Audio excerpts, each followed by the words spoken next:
what I ended up doing last time was counting. Yeah. It's this way, so I just ended up counting. Okay, they're about, I know who this number is. Right. Yeah. It's Exactly. about 3 tiers, so it's this one, this one. Base it on the, what I know they look like. Yeah. Just some of, Just in the back of my head. and some of them have distinct. Exactly. That's an account. Which one is the Oh, on yeah. the same committee they look like twins. You tell me apart. You can't remember which one is which. Yeah.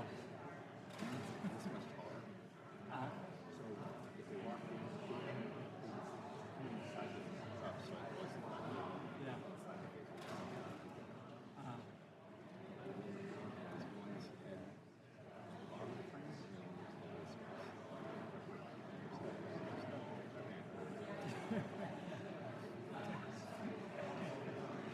That's a skill to have. and then it's like, it's a total it's weird how you can do that.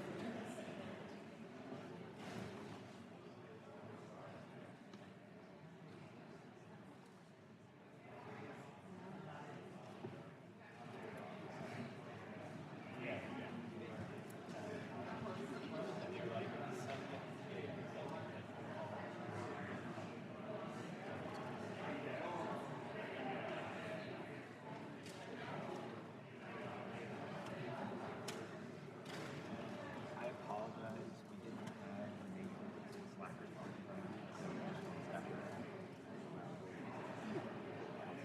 or whatever you want. Hey, let me know on. Just give me a second. Yep. I'm close. Just remember you're on camera, so if you want to be. Thumbs up.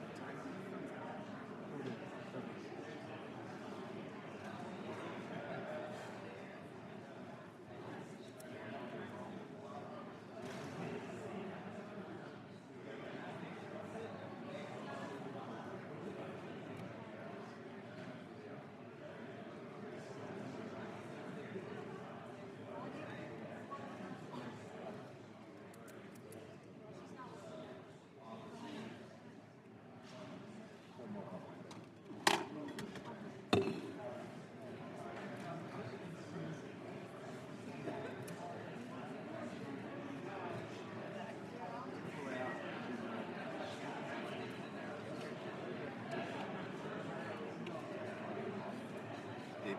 Anybody else? Yeah. Craig.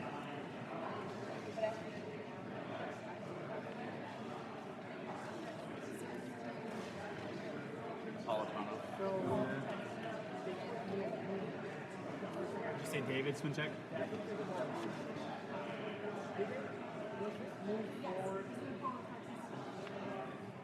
The first thing I've actually noticed is different early. Yeah, got her. Good. Chairman. Got him. Good catch. I'm gonna go because someone popped up in the press door. What's that? I'm gonna go. Someone popped up in the press door. Alright. So, Yeah, but no worries. this is the chairman. Yeah. Excuse me?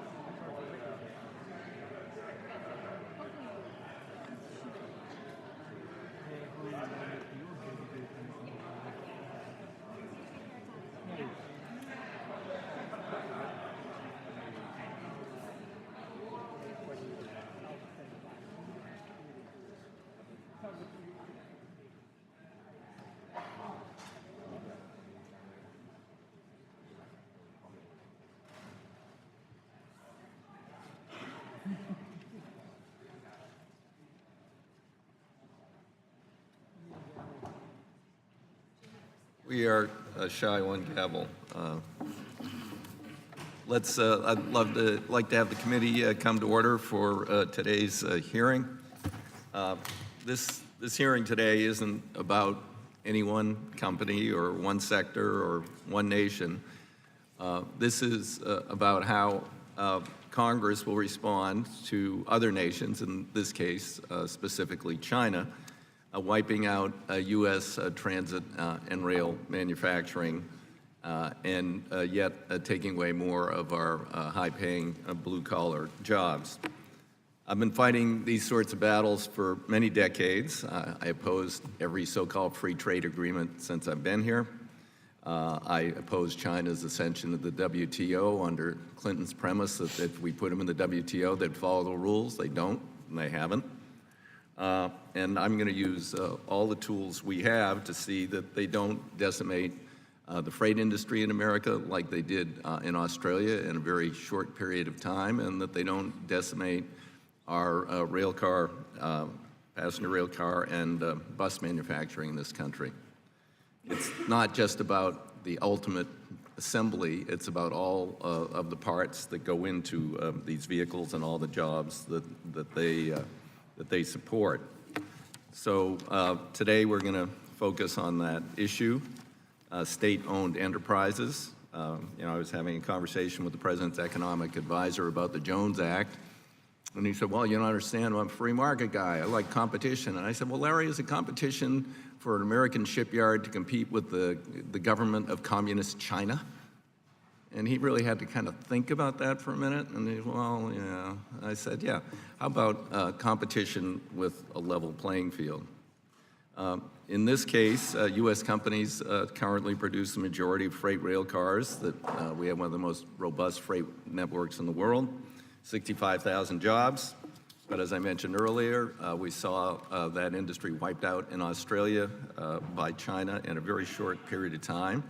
And I believe they've set their targets, and part of their 2025 plan is to take over that industry worldwide with unfair, subsidized, in this case of the rail car company, CRRC, state-owned. Communist government of China owns the company. And in the case of the BYD, we have a company that is very heavily subsidized by the government of communist China. I strengthened, we had a long discussion, we did the FAST Act, and we moved up the Buy America standards of domestic content up to 70%, and we're phasing that in. Yet there are loopholes in the way things are defined, subassembly, assembly, component, system, whatever. We've had these discussions before. Clearly the law needs some clarification. And in the case of BYD, they send over all these small batteries made in China, send over a battery case made in China, but workers here assemble it, and then they claim that was made in America and it constitutes 53% of the value of the bus. I mean, clearly there's something wrong with the way that's being scored, and that's not made in America. And I have a local example in my district. Sometimes politics is local. My LTD, my local bus company, ordered some of these spiffy BYD buses in 2016. After they finally were belatedly and outside the contract delivered and didn't work, they were sent back. Albuquerque, of course, is in litigation with BYD for dysfunctional buses. I understand. Transit agencies are under a lot of pressure. Federal government hasn't been a good partner.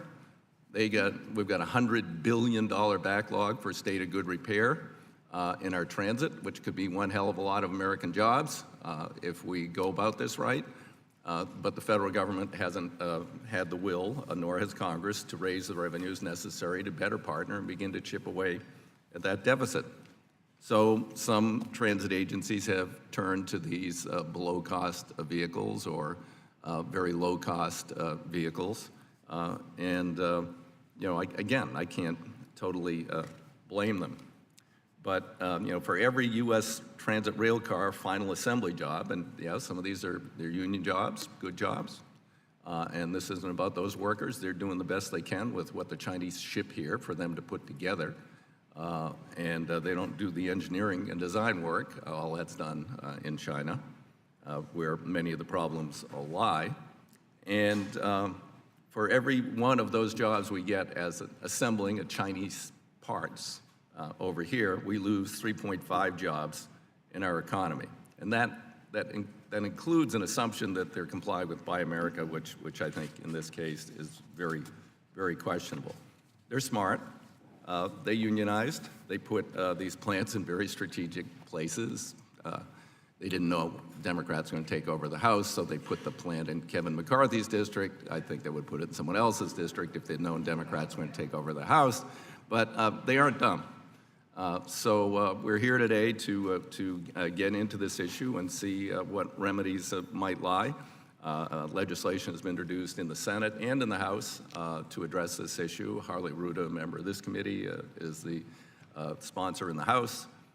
And we will be looking and talking about that legislation here today in the hearing. With that, I'd yield back the balance of my time and recognize the ranking member, Representative Graves. Thank you, Mr. Chairman. A modern transportation infrastructure system means a strong and secure America.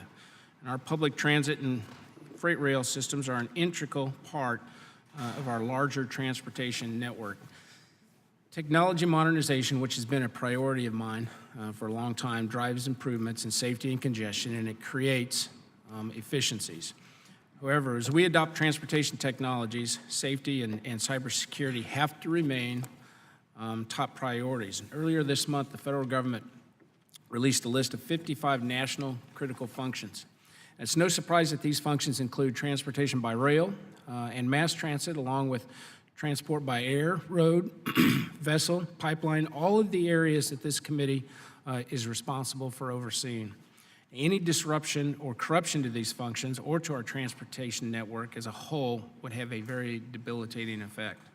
This is why today we are going to study the effects of state-owned enterprises, or SOEs, on our infrastructure network.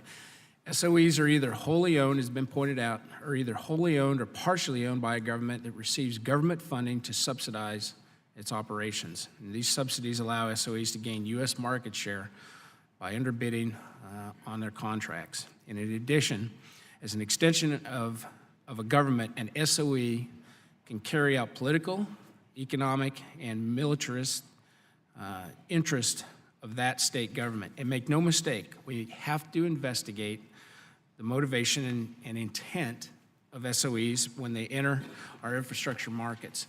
China in particular possesses sophisticated capabilities, and it does have a track record of committing economic espionage focused on data collection of trade secrets and intellectual property. And today we are focused on entrance to the rolling stock market and the impacts of these entrants on the public transit and freight rail sectors. Concerns have been raised about these recent entrants, and particularly whether or not their ownership or access to government subsidies gave them an unfair advantage. One of those recent entrants, the China Railway Rolling Stock Corporation, or the CRRC, successfully won contracts from public transit agencies in major metropolitan cities across the country to provide rail cars with significantly lower bids than the competition. Concerns exist that CRRC will also expand to the freight rail sector, and it's going to undermine a lot of U.S. companies. And this committee plays an integral role in ensuring the safety and cybersecurity of the entire transportation network. I look forward to hearing about possible solutions to ensure that we protect U.S. interests and maintain the security of our transportation system. And with that, I'll yield back. Thank the gentleman for his opening statement. Now I'd like to welcome our witnesses. Mr. Scott N. Paul, President, Alliance for American Manufacturing; Brigadier General John Adams, U.S. Army, retired, President, Guardian 6 Consultancy, LLC; Mr. Hamilton Galloway, Head of Consultancy Americas, Oxford Economics; Mr. Frank Silufo, Director, McCrary Institute for Cyber and Critical Infrastructure Security, Auburn University; Mr. Zachary Kahn, Director of Government Relations, BYD Heavy Industries, and Mr. Philip A. Washington, CEO, Los Angeles County Metropolitan Transportation Authority. Thank you all for being here today. Look forward to your testimony, but before we do hear from the panel, I believe Ms. Napolitano wanted to do a special introduction. Yes, sir. Thank you, Mr. Chairman. I am indeed greatly honored to introduce Phil Washington, the CEO of Los Angeles Metro since 2015. He has been a transformative leader in our region of Southern California as he has transitioned the LA Metro bus fleet to clean energy vehicles, and he has passed major transportation measures to construct rail transit lines and remove highway choke points throughout LA. He is leading on innovation with first mile and last mile solutions, such as bicycle and pedestrian paths and on-demand transportation services. He also is helping create the next generation of transportation workers with a workforce training partnerships, project labor agreements that support apprenticeship, and is even creating a transportation-focused high school for young people. Thank you, Mr. Washington, for being here. Thank you very much. Yield back. I thank the gentlelady. We would now proceed to our first witness, Mr. Paul. Mr. Paul, you have 5 minutes. You can summarize or extemporaneously talk, whatever you want to do. Thank you. I won't read the entire 5,500 words. Mr. DeFazio, I want to also thank you, and I appreciate your longstanding and enlightened view on trade policy. You have been proven to be correct about this. I want to thank Mr. Graves and the members of the committee. On behalf of the Alliance for American Manufacturing, a labor-business partnership, thanks for the opportunity to testify. I'm going to summarize my written testimony by making 3 points. First, China's state-owned enterprises and Beijing's economic policies that support these firms are a real threat to American jobs and security. Second, firms in the rail and bus transit space, such as CRRC and BYD, that have established a foothold in the United States, thanks in part to government contracts financed by taxpayers, are part of this web and represent the tip of the iceberg. Third, you can protect American jobs and security and demand reciprocity through legislation and regulation. China's model of state-led capitalism has contributed to the loss of 3.4 million U.S. jobs and the hollowing out of our industrial base, as dumped and subsidized imports surged into our market since China joined the WTO in 2001. China heavily subsidizes its 51,000 state-owned enterprises in almost every industry imaginable. These SOEs have devastated broad swaths of American manufacturing through dumping products, by building up overcapacity, and targeting American firms with cyber hacking and IP theft. The SOEs are also supported by policies including, but not limited to, discriminatory loan rates, tax rates, direct subsidies, protected home markets, lax labor and environmental regulation, and exchange rate misalignment. Put simply, firms in the U.S. and elsewhere are not competing with other companies. Rather, they are competing with an entire nation, which has amassed $29 trillion in value for these state-owned enterprises. And now these SOEs threaten the infrastructure arena. Two such firms, CRRC and BYD, have begun securing lucrative U.S. taxpayer-financed contracts to supply our major cities with transit rail cars and electric buses. Their ambitions are sizable, establishing a substantial foothold in public procurement as a means of expanding into private sectors such as freight rail and passenger automobile markets, as I illustrate in my written testimony. CRRC is systematically working to drive established competitors out of the market and to achieve a monopoly in transit rail car production. Now, if successful, this would be a disaster for taxpayers and for transit providers that are looking for legitimate, fair, and broad competition for their contracts. And you can look at the Australian market for perspective. In just the last decade, CRRC undertook a similar campaign, leading to the obliteration of that country's domestic rail manufacturing sector. And while final assembly of CRRC rail cars may be local, component and parts manufacturing include heavy Chinese content. CRRC's U.S. assembly plants are a vehicle for this content to be delivered into the U.S. market. That puts 90,000 highways jobs, many of them unionized, in 750 companies in 39 states at risk of being displaced. Dominating the medium and heavy-duty electric bus sector is also in Beijing's plans. A key feature of China's industrial policy is the support of national champions such as BYD. BYD's revenue growth has coincided closely with the trend of government-supported subsidies, access to below-market rate capital, and other industrial policies. And it's clear that BYD is also a delivery system for Chinese imports at taxpayer expense. An Inspector General report issued by the city of Albuquerque calls into question the legitimacy of BYD's compliance with federal Buy America laws. Further evidence to support these assertions include BYD's public comments to the USTR requesting Section 301 tariff relief for made-in-China storage batteries, parts, and electric vehicles, specifically noting 4 electric bus models. Already the world's largest electric vehicle company by sales, BYD executives have been outspoken in their plans to one day sell passenger cars in the United States. Now, this model would threaten over 5,600 parts suppliers spread across the nation, employing 871,000 workers, the very heart of American manufacturing. My testimony today should not be read as an attack on the American workers employed by CRRC or BYD, nor on foreign investment. We must respect the dignity of work and encourage foreign investment. But this is no ordinary foreign investment. Our workers and firms in the supply chain are not competing with a company in CRRC or BYD. They are competing with an entire country.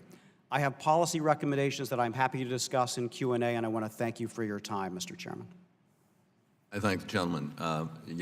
Next would be Brigadier General Adams. Good morning, Chairman DeFazio. Yeah, there you Ranking go. member. That's better, thanks. Good morning, Chairman DeFazio, Ranking Member Graves, and members of the committee. I want to thank you for inviting me to testify at this critically important hearing on securing our freight and transit rail sectors against Chinese state-owned enterprises. My name is John Adams, and I am a 30-year veteran of the U.S. Army and president of Guardian 6 Consulting. We depend upon the freight rail system to provide safe, reliable, and effective transportation for our defense and homeland security infrastructure. Our national survival depends upon these rail links to transport, for example, military equipment, hazardous waste, toxic substances, and the range of products and commodities that support our entire economy. U.S. freight rail is a strategic asset, the health and integrity upon which our armed forces rely. Today, I would like to draw the committee's attention to China's strategic targeting of the U.S. rail manufacturing sector with aggressive, strategic, and anti-competitive actions that threaten to turn this system from a bedrock strategic asset into a potentially crippling vulnerability. These efforts are being driven by a Chinese SOE called the China Railway Rolling Stock Corporation, a massive conglomerate wholly controlled by the Chinese government as part of coordinated efforts to advance Chinese industrial policy such as Made in China 2025. So what are some of the tactics that CRC uses to infiltrate our rail industry? First, they have unlimited resources since they are backed by the Chinese government. They can easily underbid their competitors. In just the last 5 years, CRRC's underbidding has allowed them to establish rail assembly operations for transit rail cars in 2 states, along with research and bidding operations in several others.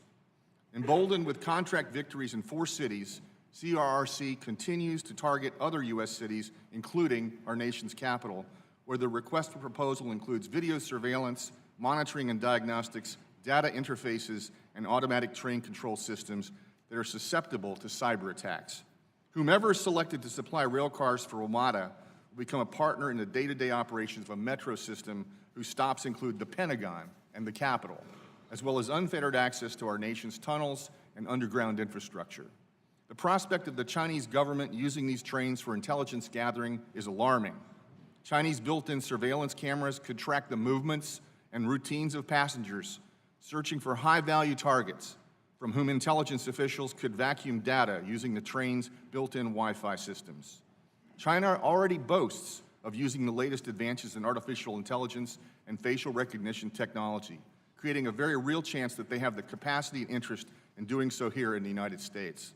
Even more alarming is that CRRC can easily pivot into freight rail assembly, a subsector of rail that does not benefit from the same Buy America protections as transit rail.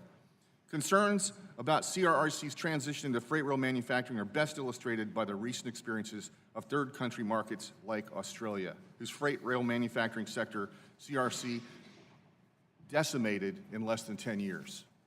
The Department of Defense has a long-standing reliance on freight rail. Most of the military's heavy and tracked vehicles are transported by freight rail, meaning that freight rail runs through every military base in the United States. Freight rail is also core to the U.S. Transportation Command, DoD's Global Defense Transportation System, coordinating transportation assets around the world. The national security concerns related to CRRC cannot be underestimated. Chinese intelligence awareness of U.S. rail logistical movements could provide China with a destabilizing strategic and economic competitive edge. And of course, Chinese access to U.S. freight rail also means that the risk of malicious incursions into our rail infrastructure, including those carried out by terrorists, would become much more difficult for U.S. operators to detect or counter. While Congress has recognized and taken steps to address similar threats to products such as computer chips and cellular technology, it is equally important that policymakers enact legislation to stop immediately the scope and impact of China's ongoing incursion into an increasingly digitized rail network. I greatly appreciate the committee's interest in addressing these critical issues. We must safeguard our U.S. rail system's health and integrity before we lose it. We owe it to the American people to ensure that the American freight rail sector continues to be a vibrant and secure element of our nation's infrastructure. Thank you again for the opportunity to testify. I look forward to answering your questions. Precisely on time. Thank you, General. Mr. Galloway. Chairman DeFazio, Ranking Member Graves, and members of the Committee on Transportation and Infrastructure, thank you for inviting me to testify today. My name is Hamilton Galloway, and I'm the head of consultancy for the Americas at Oxford Economics, a leader in global forecasting and quantitative analysis. Oxford Economics has conducted several economic impact studies, including those within the rail industry. A September 2018 study that Oxford did with the Rail Supply Institute found that the rail supply industry supports 650,000 mostly middle-income jobs, generates $74 billion in U.S. GDP, and touches every state. This sector also supports hundreds of producers of parts, components, and systems for the rail supply industry. Now, nested within this rail supply industry lies a sector that manufactures public transit and freight rail cars and rolling stock. This sector employs over 21,000 middle-class workers in the U.S. and supports nearly 190,000 jobs in the U.S. In other words, every job in the public transit and freight rail car and rolling stock manufacturing sector supports nearly 8 additional jobs in the U.S. economy. It is these jobs that are under threat by foreign state-owned enterprises. Foreign competition from SOEs is an increasing challenge for the U.S. economy because they operate with a different business model. Their core purpose is to fulfill a social or economic need in their own country's economy. But in recent decades, several SOEs have become multinational. SOEs pose a risk to us because they enjoy advantages like state direct subsidies, concessionary financing from state-owned banks, and regulatory exemptions. These anti-competitive practices displace private sector competitors, causing cascading negative effects upon business owners, workers, and families in the U.S. In 2017, Oxford Economics researched the potential disruption of SOEs in the U.S. freight railcar manufacturing sector. We found a pattern of anti-competitive behavior in countries outside the U.S. with respect to pricing. To cite one example, this led to the collapse of Australia's freight railcar manufacturing industry. And we concluded that if similar practices were to occur here in the U.S., they would threaten 65,000 American jobs. Under one worst-case scenario, if just $1 billion in freight railcar sales were lost to an SOE, nearly 13,000 jobs would be lost in the U.S. and $1.3 billion would be lost to U.S. GDP. The bulk of this loss would be felt across the supply chains of freight railcar manufacturing, recalling that these supply chains span every state in the Union.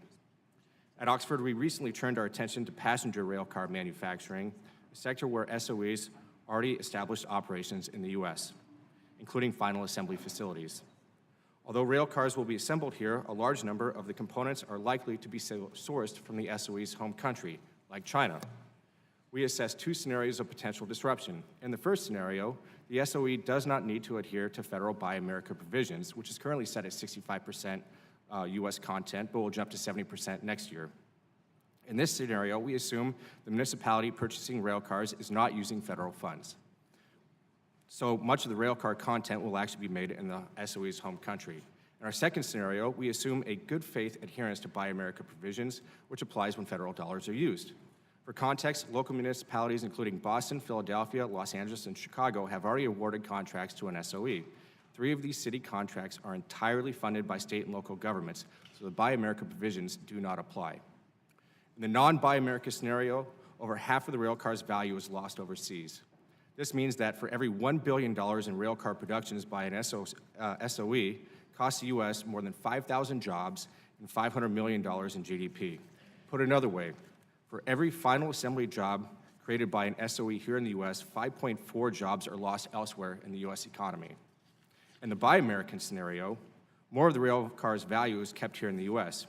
However, we estimate that $1 billion in production awarded to an SOE still leads to a net loss of 3,200 jobs and a reduction of almost $320 million in U.S. GDP. In this scenario, every SOE final assembly job created still eliminates 3.5 jobs here in the U.S. economy. So ultimately, America loses in both scenarios. We just lose less under Buy America. Our research therefore suggests that anti-competitive practices by SOEs could destabilize competitive private sector rail car manufacturing, causing long-term consequences to productivity and efficiency. This creates cascading negative effects across the U.S. due to the loss of private sector jobs. In sum, it is imperative that policymakers promptly acknowledge, assess, and respond to the SOEs making headway in the U.S. rail industry to prevent the loss of thousands of jobs, as well as hundreds of millions in wages, GDP, and taxes. Thank you again for this opportunity, and I look forward to answering any of the questions that you may have. Well, again, very good on the time. Thank you, Mr. Galloway. Mr. Civillo. Thank you. Chairman DeFazio, Ranking Member Graves, and distinguished committee members. Thank you for the opportunity to testify before you today on an issue that is clearly of national importance. And I applaud your leadership in examining the impacts of foreign-owned and state-owned enterprises on the transportation sector and critical infrastructure more broadly. The subject is as timely as it is concerning, given the impact to U.S. economic power, national security, military strength, innovation, and of course jobs. At a top level, and I might note, covering so much terrain in 5 minutes is a tall order, especially for me since I've never had an unspoken thought, but I'll try. At the top level, from a cyber perspective, the threat comes in various shapes, sizes, and forms. Intentions vary, as do capabilities. Topping the list are Russia and China. They are both advanced persistent threats, and both countries have turned to proxies to do their bidding. The primary concerns include computer network exploit, or the theft of information to include intellectual property and other forms of espionage, as well as the mapping of critical infrastructure, computer network attack, or the means to disrupt, destroy, or modify information and/or their systems, and of course the insider threat. In relation to both Russian and state-owned enterprises, I wanted to underscore that companies may willingly or even unwittingly serve as conduits of sensitive information, as legal provisions in their countries require that they share information with the security services, and they can even be compelled to do so. To give a sense of the scale and scope, I thought I'd quickly tick off a very few examples, and I'll focus on China since they account for over 90% of DOJ's economic espionage prosecutions and a vast majority of the cyber espionage cases.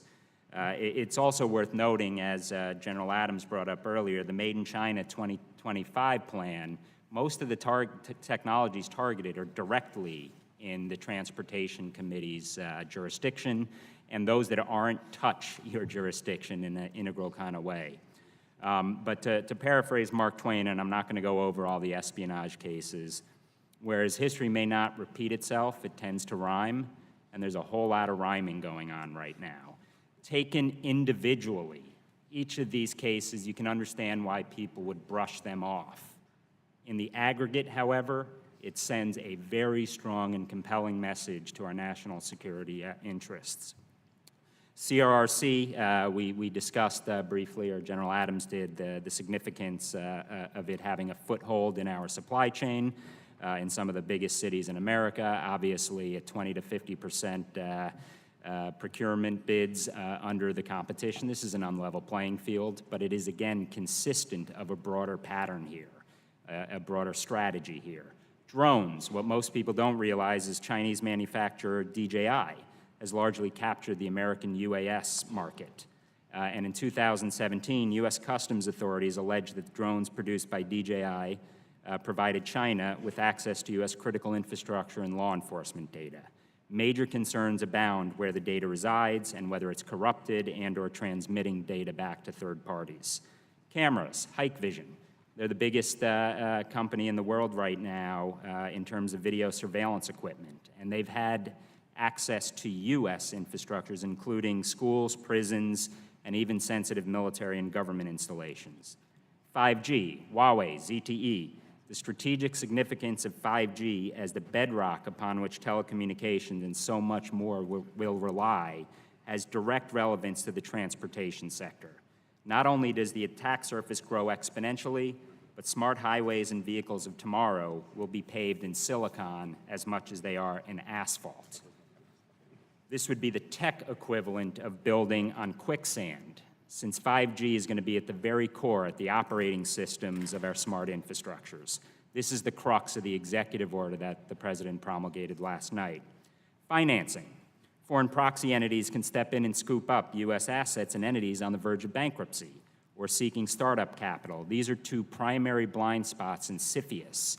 Those are two issues that I think the committee can play a role in elevating, since China was the largest single foreign venture capitalist in the United States cumulatively between 2015 and 2017. The grid.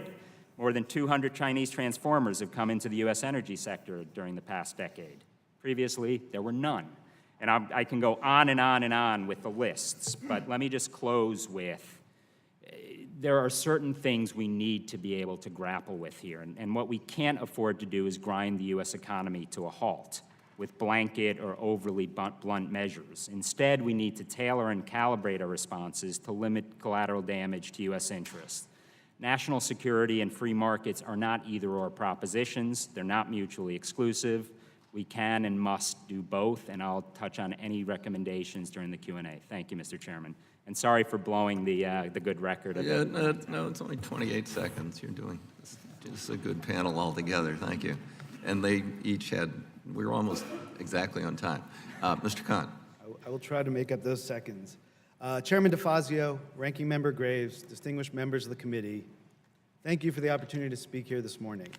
My name is Zach Khan, and I lead public policy efforts and government relations for BYD Motors. I'd like to acknowledge several of our employees here from our Lancaster, California facility, as well as representatives from our union partners who are here as well. Thank you for the opportunity to speak with you today. These are exciting times for BYD in America. We recently delivered our 300th electric bus in the U.S., and one of our first customers logged its millionth mile on BYD buses. I do appreciate this opportunity to clarify that BYD is not a state-owned enterprise. As discussed in my written testimony, BYD is a privately held, publicly traded global company with more than 200,000 employees, 900 of which are in the U.S. Berkshire Hathaway Energy, a subsidiary of Berkshire Hathaway, is BYD's long-term investment strategic partner and single largest outside shareholder. Our U.S. headquarters are in Los Angeles. We have multiple manufacturing facilities in Lancaster, California. BYD is a proud union company with a collective bargaining agreement with the International Association of Sheet Metal, Air, Rail, and Transportation Workers, also known as SMART, Local 105. We have grown, as I said, to nearly 900 U.S. employees, including more than 775 SMART union workers. We also have a community benefits agreement with Jobs to Move America and SMART, establishing training and apprenticeship programs for workers with traditionally high barriers to employment who have been historically underrepresented in the manufacturing industry. We are immensely proud of our diverse and talented workforce and invite any interested members of this committee to come out to Lancaster to meet our employees and see what we are building there together. BYD has invested more than $250 million on our U.S. operations. Last year alone, BYD spent more than $70 million on components made by American vendors located all across the country, which is twice what we spent in 2016. We source components from hundreds of U.S. vendors, partners across the country. Our procurements allow our vendors to create and maintain hundreds, if not thousands, of American jobs. BYD is helping to create a truly competitive market for buses in America. The competition has led to rapid technological improvements in the electric bus sector for manufacturers across the industry, while also driving down costs and, most importantly, helping public transit agencies meet their clean air goals in a safe and economically viable way. Competition is the lifeblood of our country, and rather than hurt the market, this competition sparks innovation, reduces acquisition and lifecycle costs, and facilitates the growth and adoption of zero-emission options for U.S. transit operators. The competition also creates new technology jobs outside of the vehicle manufacturer space. For example, BYD is the only manufacturer with numerous projects deploying in-route inductive or wireless charging technology, which has the potential to transform transportation electrification by virtually eliminating operator concerns about vehicle range. BYD's worked directly with two companies, Momentum Dynamics from Malvern, Pennsylvania, and Wave from Salt Lake City, Utah, investing millions of dollars in initial projects with each company. These companies are now deploying these technologies not only inside the U.S., but also outside the U.S., in Europe and abroad, as well as expanding their wireless charging applications to other industries besides transit buses.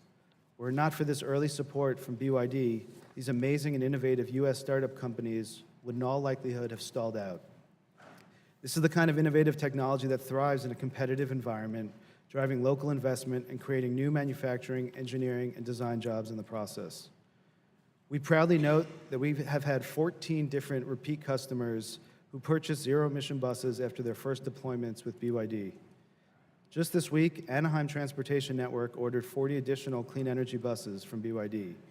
As their executive director, Diana Kotler, noted, we've been operating 4 BYD buses on our routes over the past 2 years, and based on their performance, we are confident in BYD's quality, product, and their support of our efforts to electrify our fleet. Thank you again for this opportunity to tell you about BYD. I look forward to answering your questions. Thank you. Again, you were within time limits. And we now turn to Mr. Washington. Chairman DeFazio, Ranking Member Graves, Congresswoman Napolitano, and the honorable members of this committee, it's a genuine honor to join you here today. Thrilled to be here and happy the committee has called this hearing. Today, there is not a single American manufacturer of mass transit rail cars, and that is certainly an issue worthy of congressional consideration, deliberation, and action. I'm pleased to submit my formal testimony for the record and want to summarize my testimony by sharing the following 4 points. Point 1, America's proud mass transit history in my own backyard of Illinois. Having grown up as a child in the Midwest and specifically in public housing on the south side of Chicago, I have great respect for America's tremendous manufacturing history and the path to the middle class that history provided to millions of hardworking Americans. While growing up as a child in Chicago in the 1970s, I was not aware that about 130 miles south of my home over a century before, America was designing and producing mass transit rail cars in the town of Bloomington, Illinois. In this American town, workers began building the iconic Pullman coaches. Years later, the company would set up a shop closer to Chicago within 5 miles of my public housing project in a town aptly called Pullman, where thousands of Americans will spend decades building mobility for our nation.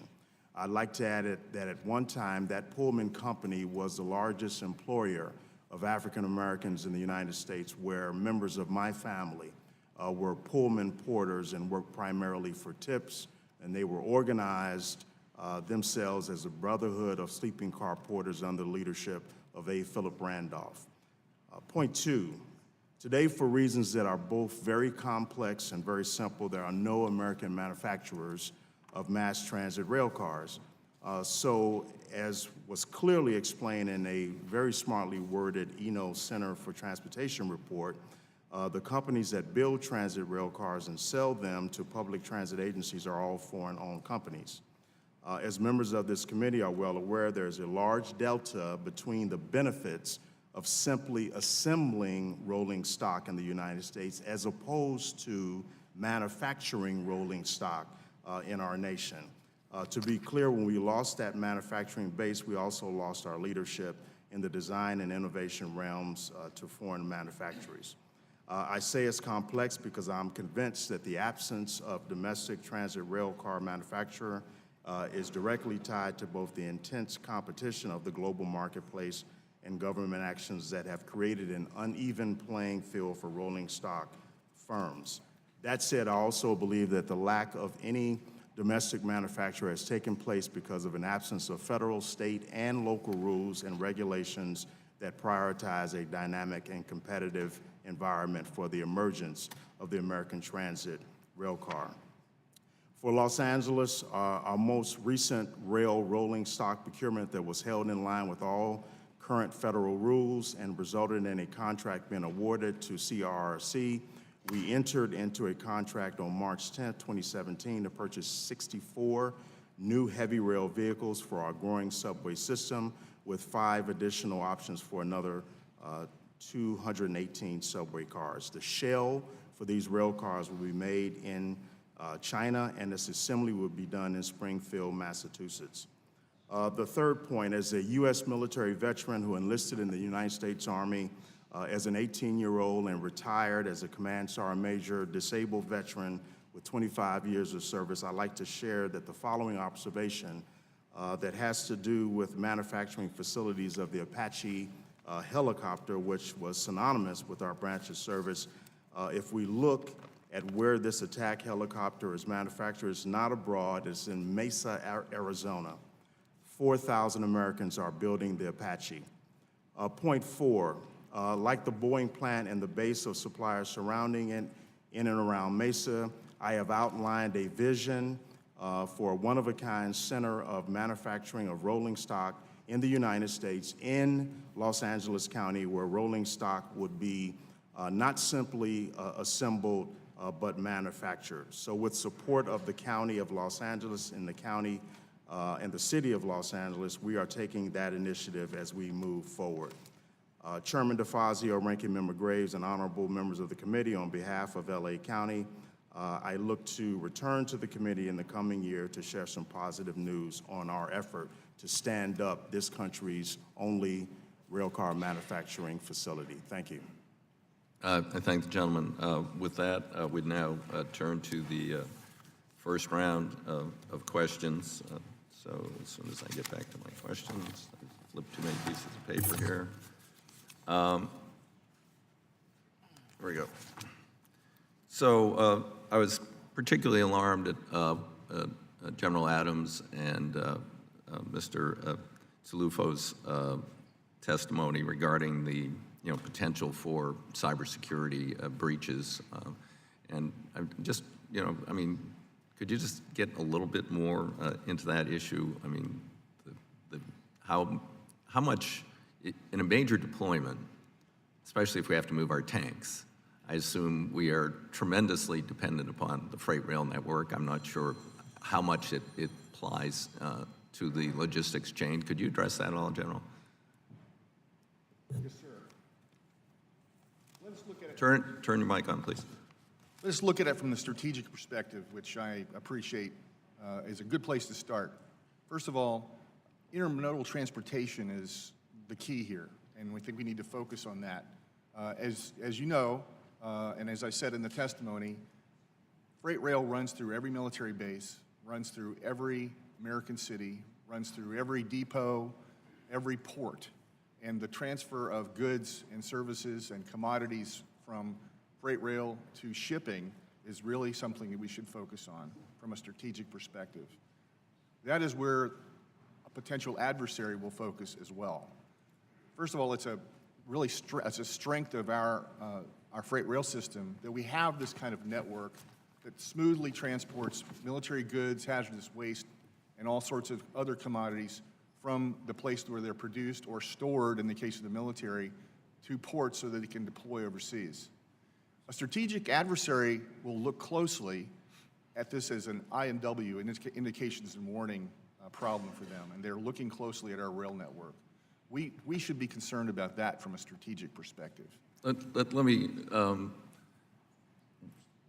I assume we don't limit the freight that goes through the bases. I mean, we may have people transporting chlorine through a military base to another destination. Is that possible? Yes, sir, absolutely.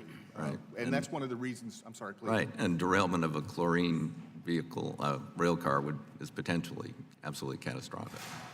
Potentially catastrophic, and if I may, since our rail cars are continually technology improved, Right. one of the things that the telematics on our rail cars do is provide positive indication that hatch covers are closed, for example. Sure.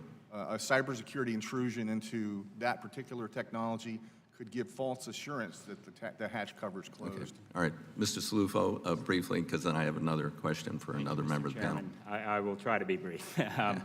Two quick points here. So we discussed some of the cases where you've seen theft of intellectual property and economic secrets, as well as political and military secrets. So the espionage sets of issues, there's a litany and a long list of examples we can turn to in other sectors as well. But I think what gets lost is disruptive and or destructive types of attacks. And from a cyber perspective, if you can exploit, you can also attack. It all hinges around the intent of the perpetrator. So if they're in these systems, they can use it for more malicious aim than just stealing secrets, as bad as that is. So basically, when you think about the transportation sector, your dependence on PNT, on positioning, navigation, timing, clocks, is 100%. So GPS and other issues that are maybe outside of what you would think of as transportation and disruptive attacks such as jamming or spoofing of some of these systems could really take a major toll economically as well as from a national security standpoint. And I just want to bring one point on the defense side. I mean, the mission assurance, there's an old adage, amateurs talk strategy, professionals talk logistics. I think it was Marine Corps that came up with it, but I am not 100% sure. Logistics here is everything, and if you impede the ability to project power, you're basically impeding the ability to fight and win wars. So this is more than just a homeland security set of issues, it is a national security set of issues. Okay, thank you. Mr. Khan, I'm just a little confused here. We invited you to testify, and you were going to, we thought, testify on behalf of BYD as a whole. And we have a truth and testimony statement, but it indicates you're testifying on behalf of BYD Motors. BYD Motors is the sales team subsidiary of BYD U.S. Holdings. Another subsidiary, BYD Coach and Bus, makes the buses. So, basically, I'm a little confused here. Are you here on behalf of the company as a whole, or just on the sales team? Sure. I work for BYD Motors. I'm happy to talk about BYD Motors. I work hand in hand with BYD Coach and Bus. I can answer questions about BYD Coach and Bus. Okay, just wanted to get that clear. So BYD recognized in 2017 $338 million in Chinese government grants on its income statement. Is that correct? Sorry, which year was that? I missed that. What year did you say? 17. I believe that's correct. I don't have the Okay, numbers in all front right. And then the batteries, which are assembled here, those are made in China, correct?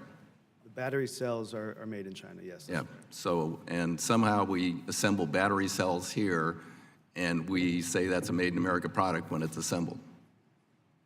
So BYD, since we've come here, has followed the rules of the road when it comes to Buy America. Right, I know. And it's very complicated rules, and we will act to clarify them, components, subcomponents, and all that. It's been gamed before, and it's being gamed here. Yeah, you're following the rules are defective.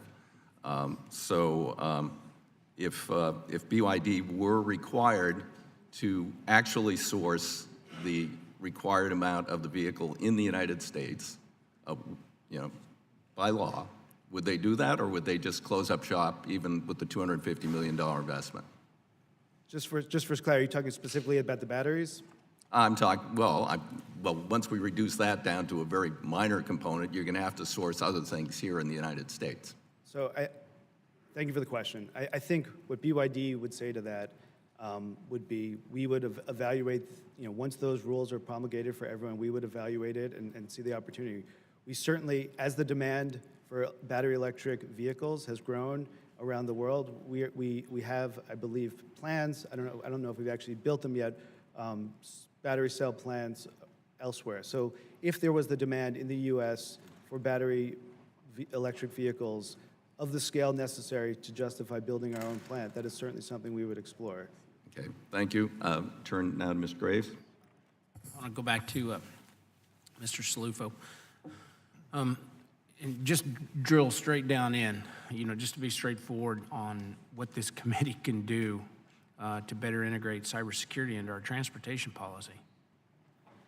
I mean, it's very concerning to me what you said, but I'll just shoot it straight out there. Thank you, Congressman Graves, and thank you for that question, because I think cyber is treated still as a black magic and an art, isolated or independent of other critical infrastructures. I think it's actually part and parcel with everything your committee is grappling with and looking at. It's pervasive, it's ubiquitous. So what I would suggest is, and I'm so happy you brought up the national critical functions in your opening statement. So marry up the national critical functions that if destroyed or if you see issues to the national critical functions to all of our various lifeline sectors or critical infrastructure issues, you need to start getting to a risk-based approach and assessing and evaluating risk across modalities of transportation. So I'd be looking at a series of hearings across all the different modalities, looking at national critical functions, and then racking and stacking and seeing where you have some common vulnerabilities that cut across all those, and that's where I think you put your most muscle and weight behind trying to ameliorate the risk. The reality is if everything's critical, nothing's critical, but heck, transportation is at the very top of that list. If you're not moving, we got big problems on our hands. So I would actually make this a broader set of issues that your committee can start weighing in. And then there are sectoral issues outside of your jurisdiction that you're going to have to be able to work with your colleagues in other committees, just as the executive branch is struggling with some of these issues. So I think you have a major role to play here. I think I would start by matching up the national critical functions with the different modes of transportation, racking and stacking there. And the other concept that might be worth looking at is how all of these entities come together. So I had proposed in my prepared remarks a test bed, because we want to be testing these technologies before they are adopted in the market or used in the market. But we look at the technology through a soda straw. We look at it through a very narrow lens. What we really need to be able to do is see how it impacts other infrastructures. So I think you've got an important role to play. If we can help in any way, we want to. But I think when you look at China in particular, 2025, almost all of the issues they're interested in are in your bailiwick. So I think cyber should be not a sidebar issue, not a footnote. I think it should be a principal issue your committee grapples with. Thanks.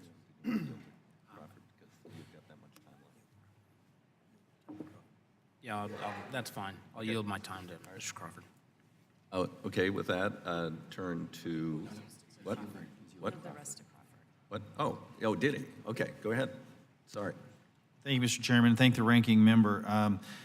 Earlier today, in fact, concurrently as we speak, the House Permanent Select Committee on Intelligence is holding a hearing on China's emerging digital authoritarianism and global influence operations targeting the United States and its partners. I'm a member of that committee, and I got to stay for the oral testimony of 4 very highly credentialed individuals that presented testimony on that topic. I would ask the chairman for unanimous consent to enter that into the record.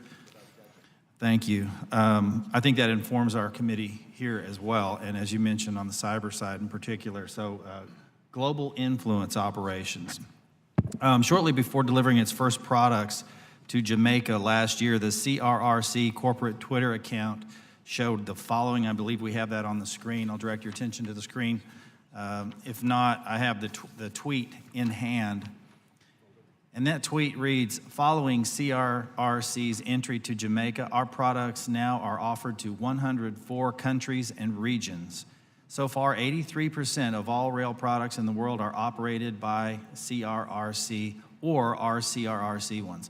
How long will it take us for conquering the remaining 17%? There's the tweet on the monitor for your review.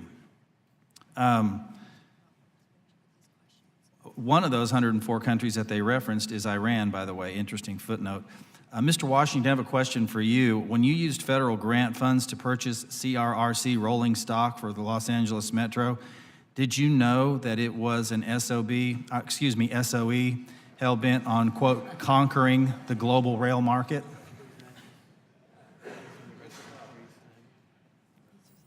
Thank you for the question. I can't say I personally did, but this was a best value procurement where two proposers bid on this. We had evaluation criteria where CRRC came in number one. The evaluation criteria consisted of past performance, delivery, experience, technical, price, all of those things. But I can't say that I personally knew the SOE. Given what we know and what has been shared with us in testimony, Mr. Sleffo has referenced this. It's been referenced by the chairman and the ranking member. Given what we know and what I just highlighted with regard to China's emerging digital authoritarianism and global influence operations and how that's extending into the United States, it seems like, and I understand you're bottom line oriented, and you have to be. I know that particularly mass transit is an expensive enterprise, and you're looking for the best value. But given what we know about China's influence operations and how they're trying to project that into the United States, wouldn't it behoove you to look for other sources that are not state-owned enterprises of a country who has really a malign influence campaign targeting the United States?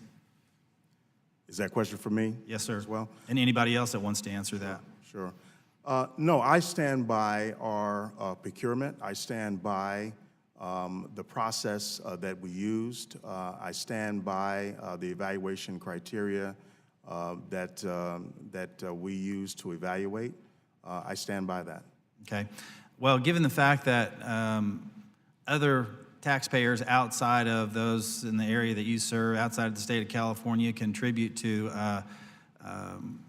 funding operations like yours, I think that we probably in the future ought to take a closer look, because I think it's incumbent on us to be good stewards of taxpayer dollars. And I don't really want to go back home to my constituents in Arkansas and say that their federal tax dollars went to help a state-owned enterprise of China to access mass transit projects in places like Los Angeles. So I just think that we should probably endeavor to be better stewards. And anybody that wants to comment on that, Mr. Khan, certainly you're welcome to chime in on this as well, because I think there's probably some explaining that you might want to offer on that subject as well. Mr. Congress, can I add one other thing to Sure. My response? Standing by the procurement does not mean that we will not do our due diligence as it relates to cybersecurity. We are looking to perform penetration testing on the various systems, the vehicle networks, the wireless data communications, all of those things. So while standing by our procurement and our processes, we still stand ready to do our due diligence as it relates to cybersecurity. That's comforting. I appreciate that. Thank you, Mr. Crawford. Just to respond to your point, I think BYD is in a different ball, because we are not a state-owned entity. We've never had state control. We've always been privately funded and publicly traded. I'm having a hard time believing that, but that's a conversation for another time. General Adams, you made some pretty important observations with our freight rail moving through military installations. How we move material and personnel and things like that are certainly of strategic interest to countries like China. Wouldn't you agree? Yes, sir. And in fact, it's one of the most important assets we have, is that we can, in fact, move our military supplies or military equipment from bases to ports effectively, because we have a good freight rail system. But on the other hand, that is also could be a crippling vulnerability if China were, for example, to build our freight rail cars, they would be able to track them, they would be able to know what's on them, and we would lose the ability to move our military equipment without observation. So I think I'm understanding you here. Basically, the entry of the Chinese state-owned enterprises into our freight rail, which is essentially what they're endeavoring to tee up, presents a strategic vulnerability to us, correct?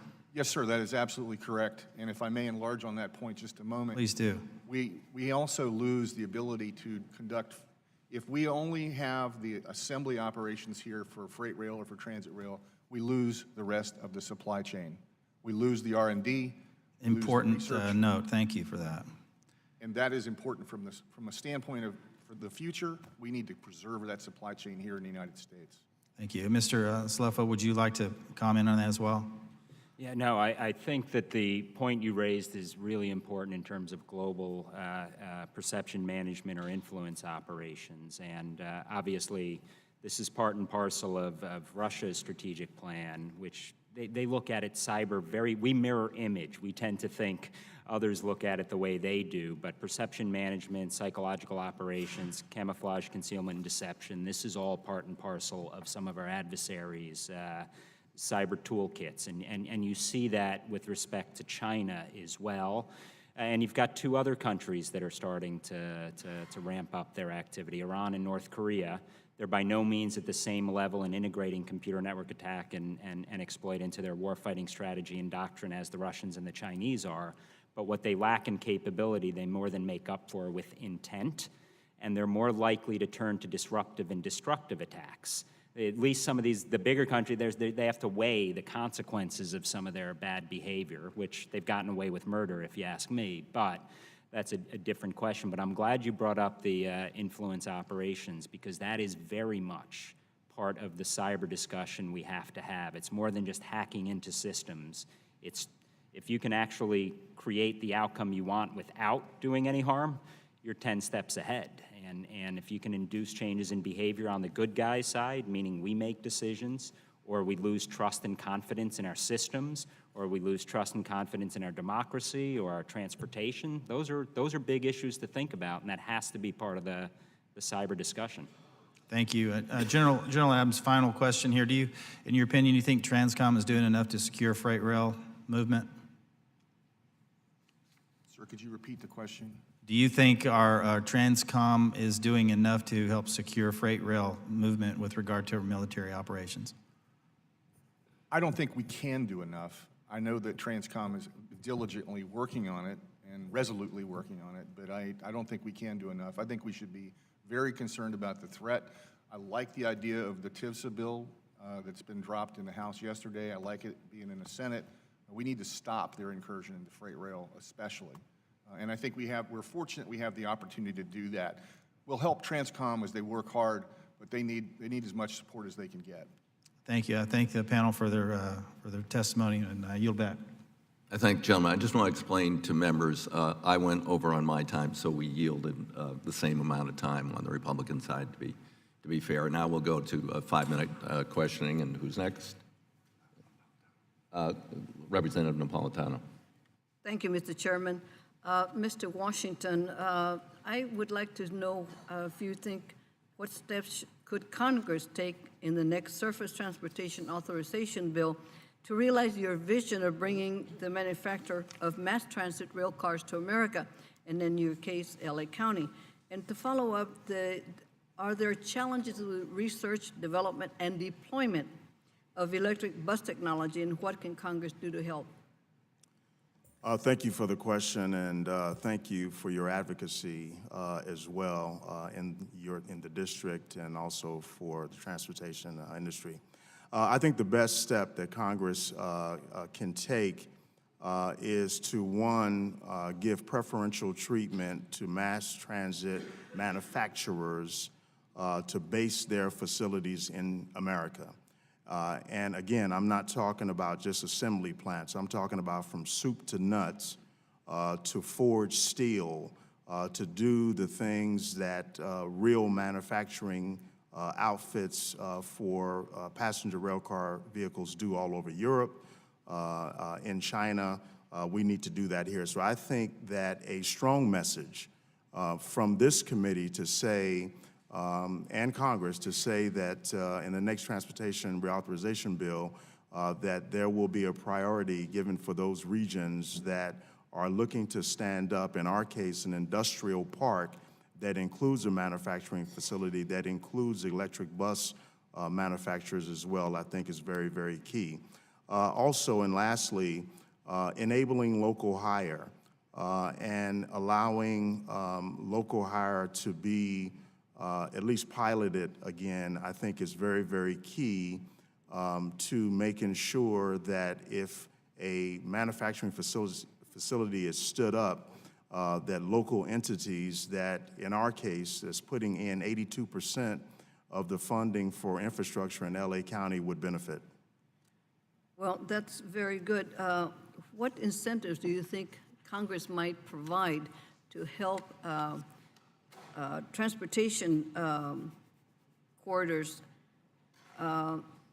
make up the difference for the low bid for the foreign company? I think, going through the process, in our case, I think the difference was maybe $30 million or so, I believe, and that's in my testimony. It was not that big of a difference. We had two bidders. And so if Congress were to consider making up the difference, I think that there are other things that are in the evaluation criteria that's not just price. Things like experience and project management and things like that. So I think that has to be considered as well. Very good. Thank you, Mr. Washington. I yield to Mr. Lipinski. Or actually, he has 5 minutes next if he wants, because we did 2 in a row on the Republican side. So do you want to do her minute, or you can use your 5? I used my 5. Okay, there you go. All right. Recognize the gentleman. Don't want to make this too much more confusing.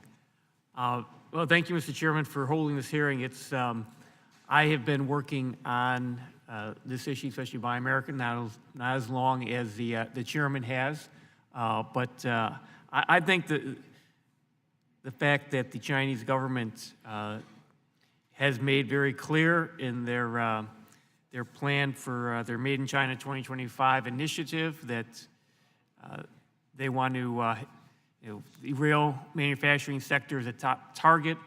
I think that should concern us on top of what the ranking member of the rail subcommittee, Mr. Crawford, pointed out, that tweet by CRRC, conquering the remaining 17% of all rail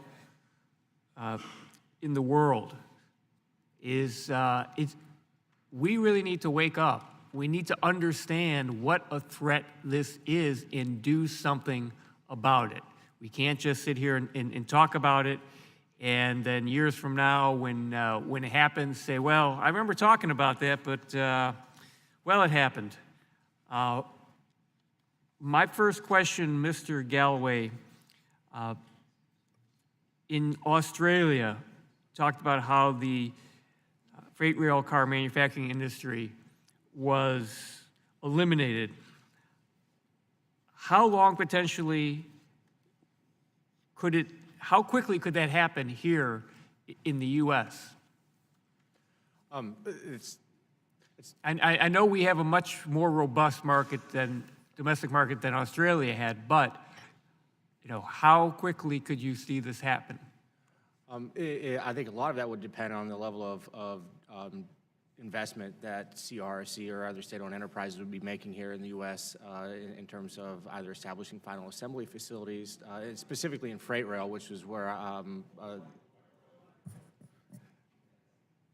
I think a lot of that actually depends on the level of focus and investment that CRRC would be looking to make to disrupt specifically freight rail, which was the example that I was pointing to in Australia. I think it could occur in less than 10 years if the conditions are right. In Australia, the conditions were right. Australia recognized China as a market economy, granted the market economy status. That opened a lot of doors for a company like CRRC to enter into that market and utilize their tactics to displace the market within freight rail. There was a lot of other kind of global macroeconomic conditions that were taking place. The Australia dollar was very, very strong during that period, and so that made the purchase of foreign rail cars much cheaper, and so they were able to acquire CRRC cars at a much lower price. And on top of that, Australia was engaged in a trade deal, the Chinese-Australian Free Trade Agreement during that period, which also opened up a lot of those doors for a lot of disruption within the marketplace. I think there are some corollaries that are here in the U.S. and some of those specific instances that could ultimately open up those doors for that type of disruption here in the U.S. And it could span in that same period of time in terms of our own disruption. What levers do you suggest that we use in order to prevent that from happening here in the U.S.? Well, I think right now there's one lever that's being utilized through the Section 232 steel and aluminum tariffs that help to mitigate some of those price advantages. However, we're looking at a short-term solution to a long-term problem, and the long-term problem is you have a company that's owned by a foreign government that is supporting that company, and ultimately the levers that need to get pulled is a long-term solution to move state-owned enterprises, wean them off of government subsidies and concessionary financing and the tactics that they're using to disrupt the U.S. economy and manufacturing.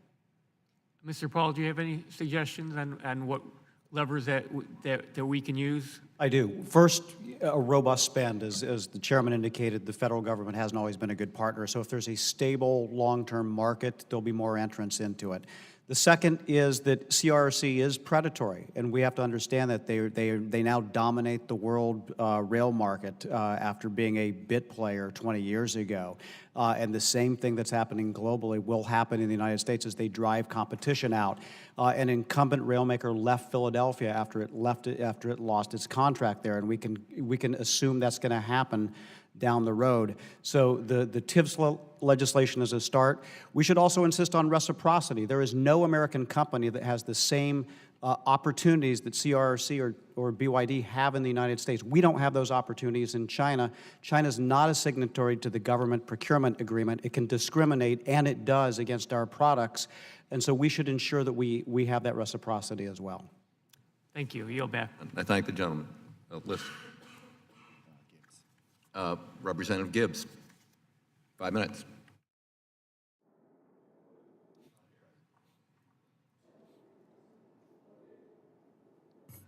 Davis, I think he is here. Can I take Gibbs's time too? Hey. Wisely, Rodney. Actually, to make it even a little more confusing, I'm going to yield my time to the gentleman from Michigan, Mr. Mitchell.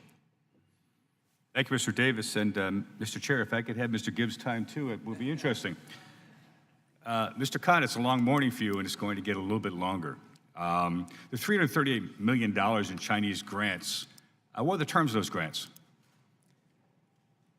I can't speak to the terms of those grants. I just don't know the answer. I could look Were they into it loans? and get back to you. Were they loans for the Chinese government? China set up a number of incentive programs, so I know some of them are voucher-type programs that are similar to vouchers that we can receive in California. Some are, With all due respect, Mr. Khan, I think the voucher-type programs, the support you get in California and from the Chinese government are a little different. So we'd like detail in writing to the committee, what those grants were, the terms of those grants, whether they were loans, whether they had to be paid back. BYD's board of directors, how many members are there? I would have to review the annual report. I believe it's 5, but I'd have to confirm. Let's assume you're right, it's 5. 2 of them are, let me see, the chairman, Mr. Shanfu. Then there's Zhu. The two founders, as they're worded, own 33.58% of the company. I did a variety of private equity deals, and almost 34% is controlling interest in the company. There's one other interesting guy that was on the board of directors, making it 3. Someone from Norinco Group, which is a state-owned defense company. That's 3. 3 of 5 means you have control. Math is pretty simple, right? 3 of 5, yes, that would be controlled. But I don't know the gentleman you just mentioned with Norinco. I don't know about that. Well, it's cited here with a footnote. Footnote 14 is the BYD 2013 interim report.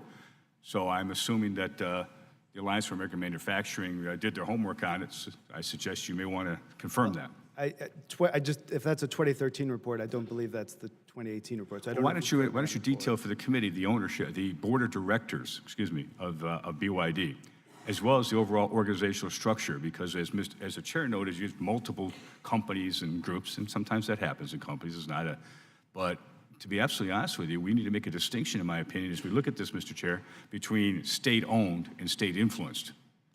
Can you share with us the 33.58% of the company, what the equity value of that when the company was founded? How much was that? I cannot share it, but I can look into that and get back to you with that.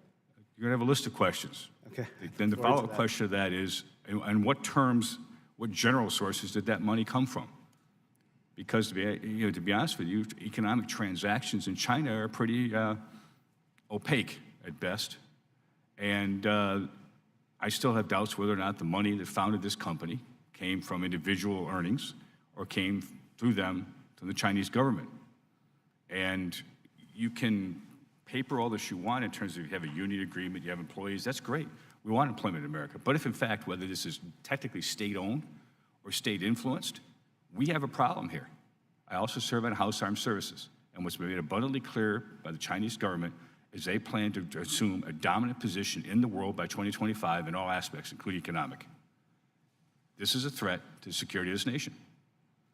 So let's not dress this up and say that BYD is not state-owned, when in fact, I want documentation of how this company is funded, where the money came from, who the board of directors are, this $338 million grant. And while the chair and I may have different perspective in terms of how we address this problem, we need to, in this country, address predatory state-owned entities or state-influenced entities that are taking jobs away from Americans and threatening our national security. And unless you prove otherwise, in terms of BYD, Mr. Khan, you're going to be on that list of people we have serious question why they're in the United States taking our government money and sending it to China. So there's serious questions that I'd like to have addressed by your company. And with that, Mr. Chair, you're back. Thank you. I thank the gentleman. Next would be Representative Series. Thank you, Mr. Chairman, and thank you for having this hearing, and it's a very informative hearing. Brigadier General, I couldn't agree with you more on the concerns that this country should have about foreign entities being so involved in our rail system. I really do believe that while we sleep, these countries plot. Russia, China, and I'm a believer of that just about all my life. So with that, as we get into these companies, how do we track what they're doing? Well, we don't. Does any entity in the government keeps an eye on these people that you know of, on what they're doing? Whatever the involvement is with us. Sir, thank you for the question. I know that our intelligence agencies are busily and resolutely working on that very problem. And I'm encouraged to know that the Congress is also working on that problem. This today represents a great moment. I look at the glass half full for just a moment. We know and we have awareness of the problem, and I think that's the beginning of resolving it. I've referred to the TIVSA bill before. I think that's a very good step forward, and I appreciate those that have both sponsored it and signed on to the bill. We can't solve this problem overnight, but we can certainly wake up, as you suggest, and begin to address it effectively. We still, even if we stop Chinese incursion into transit rail and we prevent Chinese incursion into freight rail, we're still going to have some mitigation that we're going to need to do because we've got Chinese-made vehicles in our country, and we need to do the proper mitigation, primarily cybersecurity, to make sure that they don't take advantage of us already. Allow me to suggest that the other thing we really need to do is look at this, and I know this is how you are looking at it. This is just one front in a broad campaign. China is directed from the top. The Chinese Communist Party, by the bylaws of the China Railway Rolling Stock Corporation, CRRC has to ask the Chinese Communist Party for guidance on any of the major operations. The number of people on its board of directors who are also People's Liberation Army, former People's Liberation Army personnel is large. There's a real overlap between the direction of the company and the direction of the Chinese Communist Party. They don't do anything independently. Fortunately, we live in a country where our businesses are independent. We have a market economy, and thank God for that. But China doesn't work like that, and I think the first realization that we have to have is this is one front in a broad campaign. I also think that we have to make the American people aware, more aware, so they become knowledgeable on what is going on, actually. I just think the American people sometimes it's too late sometimes when they become aware of some of these things. And as I look at Australia, you know, what happened to them. I just want to ask Mr. Washington a question. Mr. Washington, one of the problems that you as an administrator have dealing with these foreign countries that are subsidized is that when you go for bid, they come in very low. Now you as appointed, you have to answer to the people. How do you say to the people, well, this guy is 20% cheaper. We should go to him. I mean, that's a nightmare. You know, having been a former elected official myself, and when you take the bids, you know, if you take the higher bid, they say, oh, this guy he's got to have something going with this guy. Yes. You know, so how do you deal with the public and say, look, this may be 20% cheaper, but the final product, it may cost us a lot more at the end? Yes, sir. This particular solicitation was a best value. And so we were not just looking at the lowest cost, or the lowest price, I should say.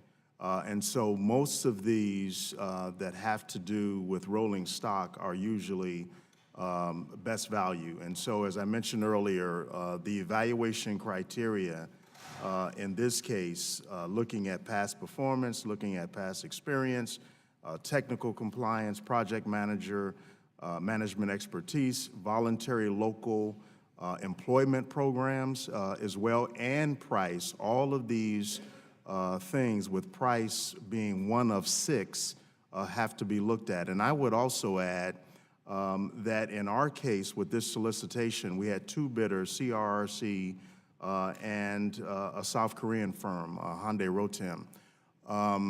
Coincidentally, as the CEO in Denver when I was there, I actually selected Hyundai Rotem, and I can't remember if CRC bid on that, but that is reflective of the various evaluation criteria on any solicitation. So it is tough to look at these kinds of things.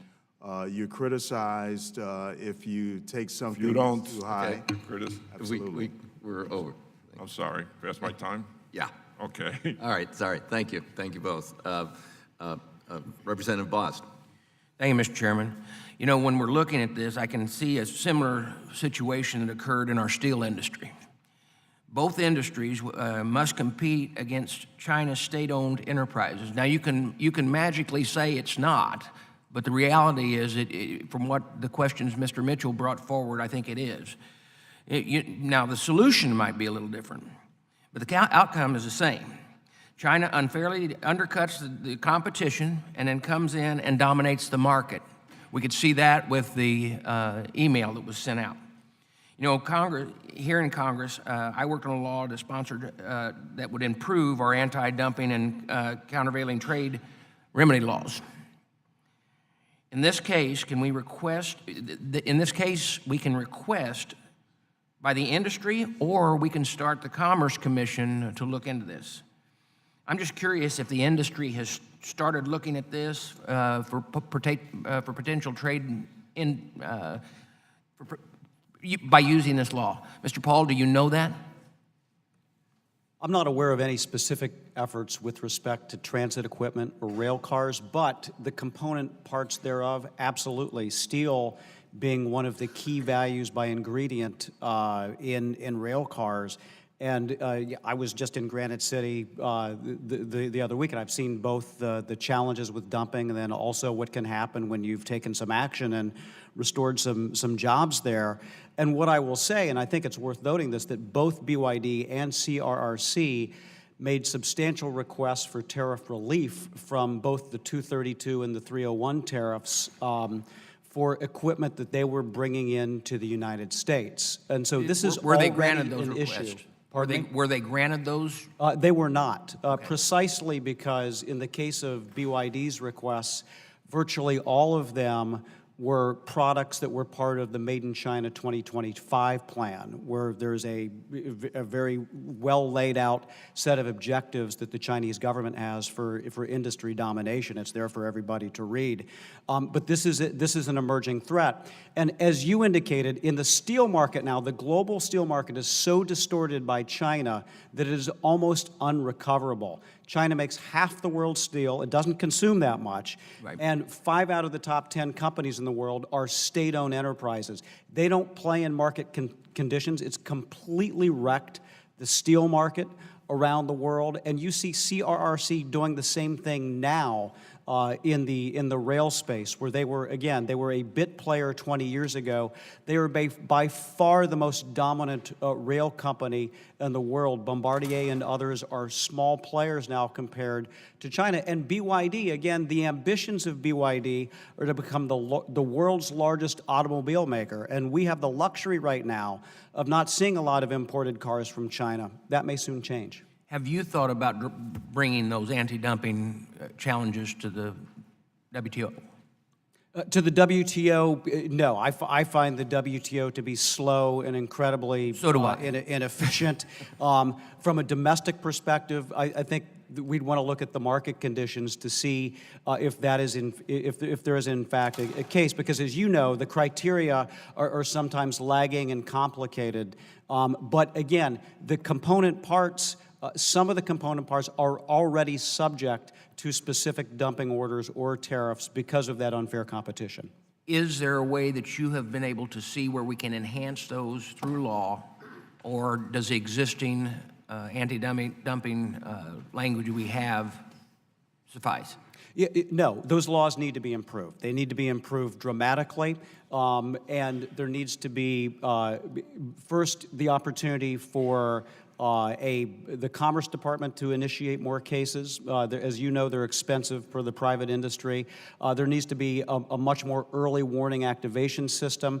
And you've seen with this administration a lot more executive action that's being taken as well. And so I don't think that authority should be restricted in any way. In fact, I think the federal government should be much more assertive about standing up for the interests and rights of its domestic industry.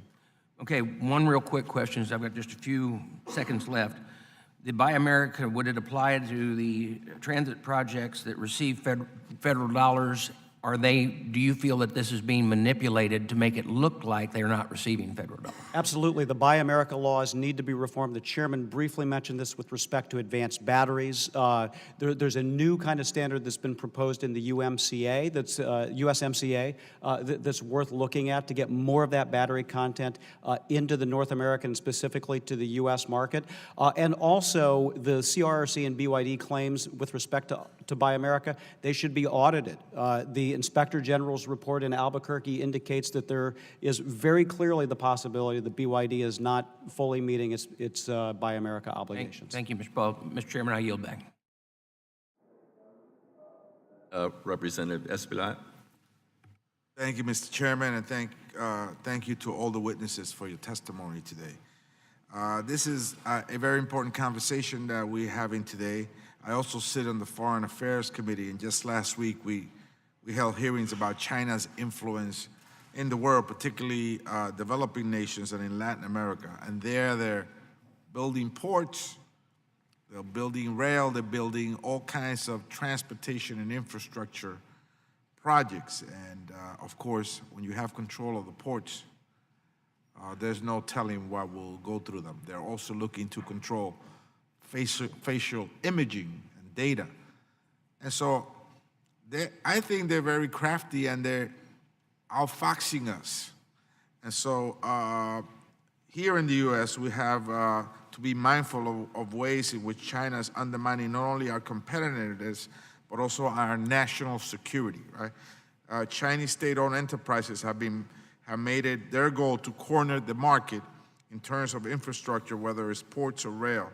And their involvement in constructing rolling stock is of particular concern to me, coming from New York City, where we have the largest transit system in the country. FTA regulations require competitive solicitation of rolling stock contracts to the maximum extent feasible.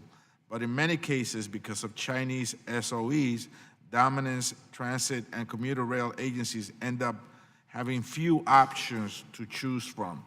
I'd like to ask Mr. Washington whether he has experienced similar problems in Los Angeles, and I would like to ask the other panelists what they think Congress can do to promote competitiveness in this area. This is a real issue. For as much as we can talk about it, I think we need to develop a strategy to derail them, no pun intended. Mr. Washington. Well, thank you for the question. I hate to hear the word derailment in my business. But yeah, there is, I mentioned we had two bidders on this particular contract for heavy rail vehicles. We also have contracts with other rolling stock providers, namely Kinky Sherrio, Alstom, Talgo. And so there are some, not many, that we have to choose from. In our case, we have proven in Los Angeles that these are, again, best value solicitations. So we're going to look at them very, very closely to determine not just price, but a number of other things. But there's not many players. What kind of other factors will you be looking at besides pricing?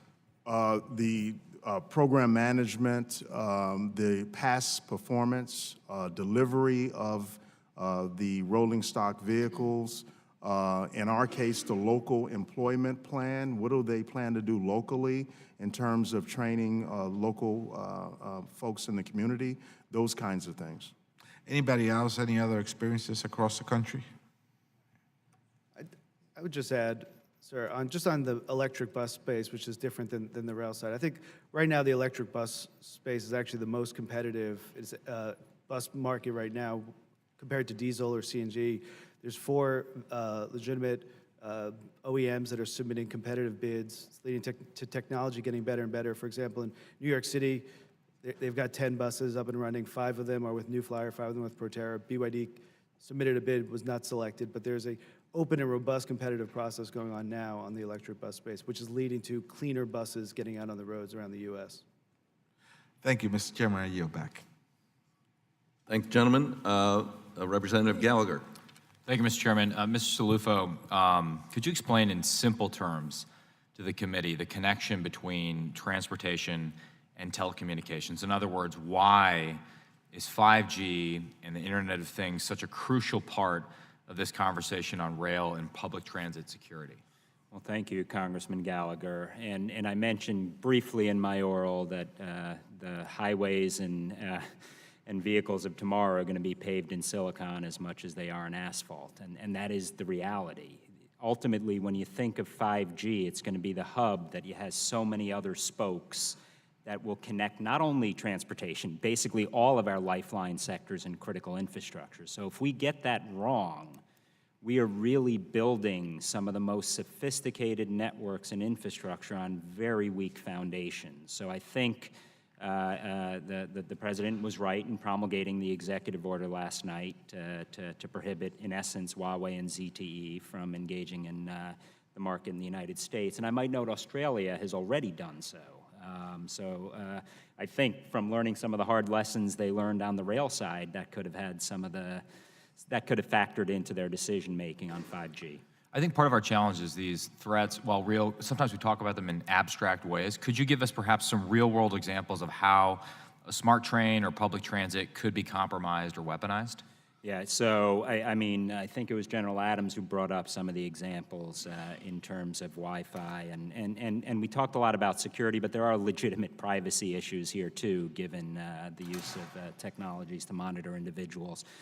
So I mean, if you can get into the system, it really does hinge around what the perpetrator's intent is. So if you're exploiting Wi-Fi, which is just one of many avenues to be able to get into a system, you can cause some significant harm. I'm more worried from a national security standpoint. If you talk about switching, and if you're talking about rails, and that's where it goes from a security concern to a genuine national security concern. And you know, I know an amazing and incredibly thoughtful chairman of an important commission that I hope can take some of this on, in the Solarium Commission. So I would ask you to elaborate on that, but we don't have time.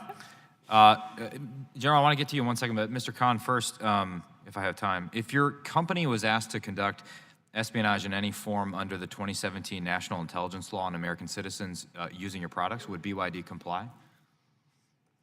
BYD Motors would not comply. I mean, BYD, to the extent of my knowledge, BYD would not comply with that. What recourse would BYD have if the Chinese Communist Party seized their assets under the 2017 National Intelligence Law? I don't know the answer to that, I'm sorry. I could ask and get back to you on that. Thank you. Is your understanding that the judicial system in China is independent of the Chinese Communist Party or subordinate to it? I'm not an expert on the judicial system in China. Okay. And General Adams, just to circle back to, with the time remaining, what I asked Mr. Salufa about, could you sort of add to what you've already laid out in your testimony, real-world examples of smart trains, public transit threats, any drone threats that you see to transportation going forward? Help us really tease out that connection between the future of the internet and the future of transportation. One of the things that we want to do with our industry and its vulnerability to cyber intrusion, for example, is reduce the attack surface. Specifically, we know the Chinese have technology such as facial recognition technology and intercept technology. If we want to let them make our rail cars transit or freight, we're going to expose ourselves to their intrusion using facial recognition technology. Now, I've commuted to the Pentagon a lot over the past 40 years. I don't want my face recognized getting on and off, or any others who serve their country every day, whether they're in uniform or civilian clothes. We don't need to have Chinese facial recognition technology on a transit rail car going to the Pentagon or any place else in Washington, D.C., or I would enlarge that to Boston or L.A. or Chicago or Atlanta.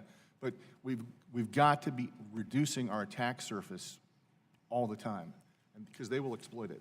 Thank you. And I'm going to run out of time, and I apologize we have a very vast number of witnesses here, so can't get to everyone, but I yield back. Thank you, Mr. Chairman. I thank the gentleman for his questions. With that, Representative Allred. Well, thank you, Mr. Chairman. I want to thank you and the ranking member for holding this important hearing. I'm also a member of the Foreign Affairs Committee, and as has been mentioned, we have taken a close look at Chinese actions around the world recently, and I'm happy to see us taking a close look at Chinese economic expansion to our own industries seriously now. And I want to say that I welcome the legislation introduced by my colleague, Harley Ruda, and my fellow Texan, John Cornyn, in the Senate, the Transit Infrastructure Vehicle Security Act, to prevent federal funds from being used to buy transit rail cars or buses manufactured by Chinese-owned companies. I welcome that and look forward to supporting that, and I want to recognize Trinity Industries, which is here today, which is headquartered in my hometown of Dallas and has provided good-paying American jobs for 85 years and is a leading manufacturer of rail car products and services in North America. And I want to begin with Mr. Khan here. The United States is a top exporter of technology products and services, an industry powered by innovative, forward-thinking entrepreneurs and a robust network of some of the world's top research institutions. In your written testimony, you mentioned that some of the partnerships BYD has made with community colleges and localities to diversify and bolster its manufacturing workforce. Has BYD also partnered with any U.S. research institutions to develop products sold within the U.S.? Thank you for that question. I think that's a really important thing that a lot of OEMs are looking at. I don't believe we've worked with a specific research institution, but we have worked with startup companies, as I mentioned earlier, on the inductive and wireless charging space. We're the only OEM that's got a number of projects where we use wireless charging as a way to increase the range of our electric buses so customers don't have as much range concerns as they might otherwise. So those are two companies that came out of the U.S., one out of Pennsylvania, one out of the state of Utah, where I actually used to work. But these are companies that are now being able to take the technology that they worked on with BYD and sell it to other agencies, but also abroad, and bring it into other areas such as the port environment and other areas where they operate. So that's technology that if there wasn't an OEM partner, those companies would have had a lot of trouble raising funding and developing that technology. So it's been a great partnership that creating that competitive, innovative space that we have right now in the electric bus space in the U.S. has been vital for that. Okay, I want to turn to General Adams very quickly. In your testimony, you described the deep ties between CRRC and the Chinese government.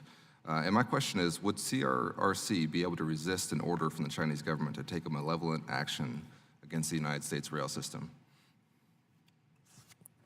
Sir, if I understand the question correctly, would the CRRC take orders from the Chinese government? That's right. No question about it. They're already doing that. And that's because not only is the directorship interlinked, but they're required by bylaw to solicit the opinion of the Chinese Communist Party for any decisions regarding company operations. Well, I'd like you to elaborate a bit. My colleague was just asking you about this as well. The statements you made in your testimony about the Chinese dominance of the U.S. rail system would turn the system from a bedrock strategic asset into a potentially crippling vulnerability for us. If you could elaborate on your thoughts there just a little bit. Yes, sir. Rail, especially freight rail, is the major way we move military supplies within the country. It's also the way we deploy military supplies from the bases in the country to the ports for deployment overseas. We couldn't do without it. We move tanks, we move trucks, we move everything that's of military significance that requires transportation, because rail is, one, it's effective, and two, it's the least expensive way to move things in the country. That's a great asset for us. But if China were to make our rail cars, if China were in control of not only the rail cars, but the system itself, that would turn it into a strategic vulnerability, because they would be able to monitor our movements. They would be able to receive advanced indication and warning of our movements. They would know what our plans were by knowing in detail what's on the cars. So instead of something that would be to our benefit, it would be something that we would be giving the enemy, potential adversary, I should say, a warning about what we're doing, and they would be able to monitor our movements. Yeah. Well, in the foreign affairs space, I think we're seeing a change to great power competition. And I want to commend this committee and the bipartisan approach that we're having to this to try and counter what I do see as a new competition for us, something we need to be keeping our eye on. I don't want to stifle innovation. I still want to have trade and bring in new ideas, but I think this is something we have to keep an eye on. I want to thank you for your testimony and for helping share this with the American people today. Thank you, gentlemen. Representative Balderson. Thank you, Mr. Chairman. Thank you all for being here this morning. My first question is for Mr. Paul and Mr. Galloway. As noted in your testimonies, the manufacturing of public transit, freight rail cars, and rolling stock employ over 21,000 jobs, American middle-class workers, and support nearly 190,000 jobs here in the United States. Right now, CRRC is consistently bidding 20 to 50% lower than non-subsidized private sector companies. Do you believe that once CRRC undercuts all other competition, that their current assembly jobs will be kept in the United States?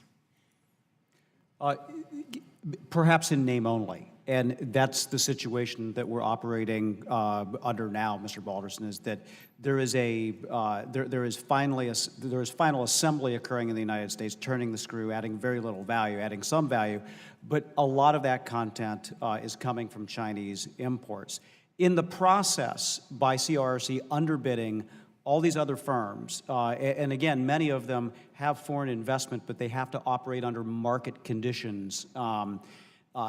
They're driving out competition, and what any economic textbook will tell you, Once a firm achieves a monopoly and or a monopsony, the price is going to rise, the quality is not necessarily going to improve, and ultimately the victims of that are going to be transit riders and transit systems when there isn't that robust competitive system in the United States. The Australian example is a good one because Australian had a domestic rail industry. It now has virtually none. 95% of the market is controlled outside of Australia. In fact, the one Australian firm went to China to make its products and bring them back in. So we are not Australia, but I think there's a lot of lessons to be learned there. And it's important to remember that most of the jobs in rail assembly, in rail car assembly, are outside of those assembly facilities. They're in the steel, the wheels, everything else that goes into making that vehicle. That is where the preponderance of jobs are. And so if you have a company like CRRC that is not necessarily committed to that domestic manufacturing footprint and to expanding it, you're going to cost jobs in the supply chain. Thank you. Mr. Galloway, would you like to add? Yeah, I'll just add a couple of notes. I think it's important, and I agree with everything Mr. Paul has said. I think the key to understanding some of the potential disruption here is the fact that the U.S. domestic rail car and rolling stock manufacturing sector has very, very deep supply chains within the U.S., and it covers every state, and it covers hundreds of congressional districts, and so there's a lot of value that's being retained here in the U.S., and that even includes the private sector, foreign owners of rail and rolling stock manufacturing. They have made significant investments here in the U.S.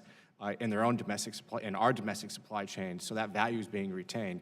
The problem you're running into now is when you have a foreign SOE that's coming in here, and they're disrupting that by pulling that value-add supply chain out of the U.S. and moving it back to their home country because they're not making those investments into the U.S. manufacturing process.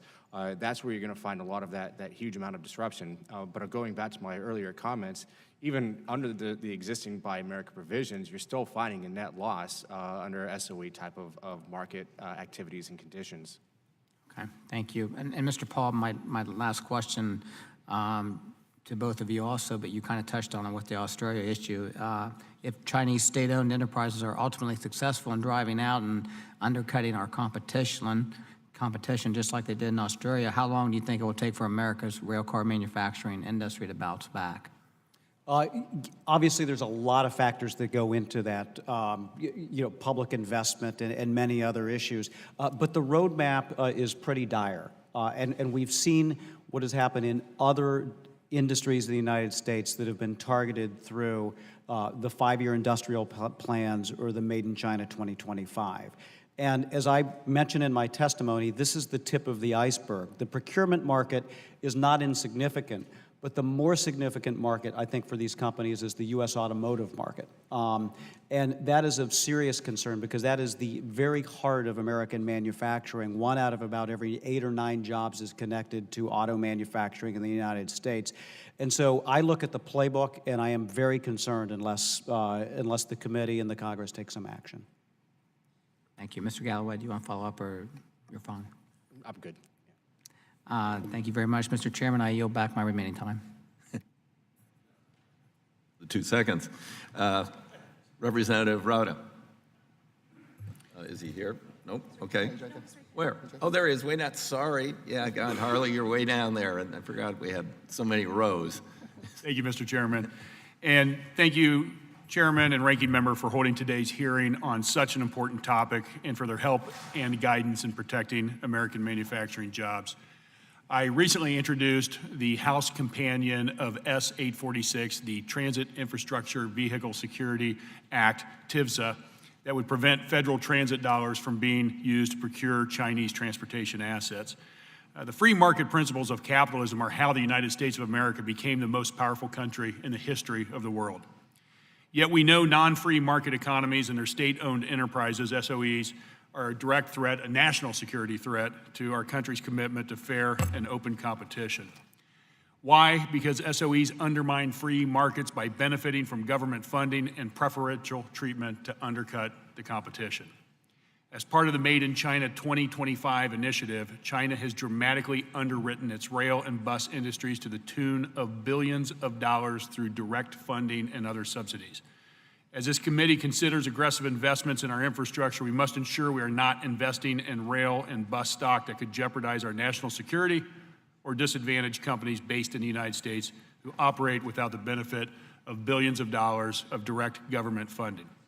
I support fair trade, as do all the members in this room and on this committee, but there's nothing fair about forcing American rail and bus stock manufacturers to compete with companies who receive billions of dollars from their government in order to win contracts in the United States. And American tax dollars should not be used in that means. I'm proud to work with a bipartisan, bicameral group to introduce legislation to hold China accountable, because we need to do all we can to support American workers and American-made products. I'd like to thank Representatives Ryan, Holmes, Norton, Garamendi, Crawford, Perry, Granger, and Weber for joining me as original co-sponsors of the House version of TIFSA. And I also want to thank Senators Cornyn, Baldwin, Brown, Crapo, and Shelby for their work in the Senate. Few questions. I'll start with you, Mr. Galloway. Australia's freight rail car manufacturing has all been decimated by what's taken place there with the Chinese SOEs. Is that correct? That is correct.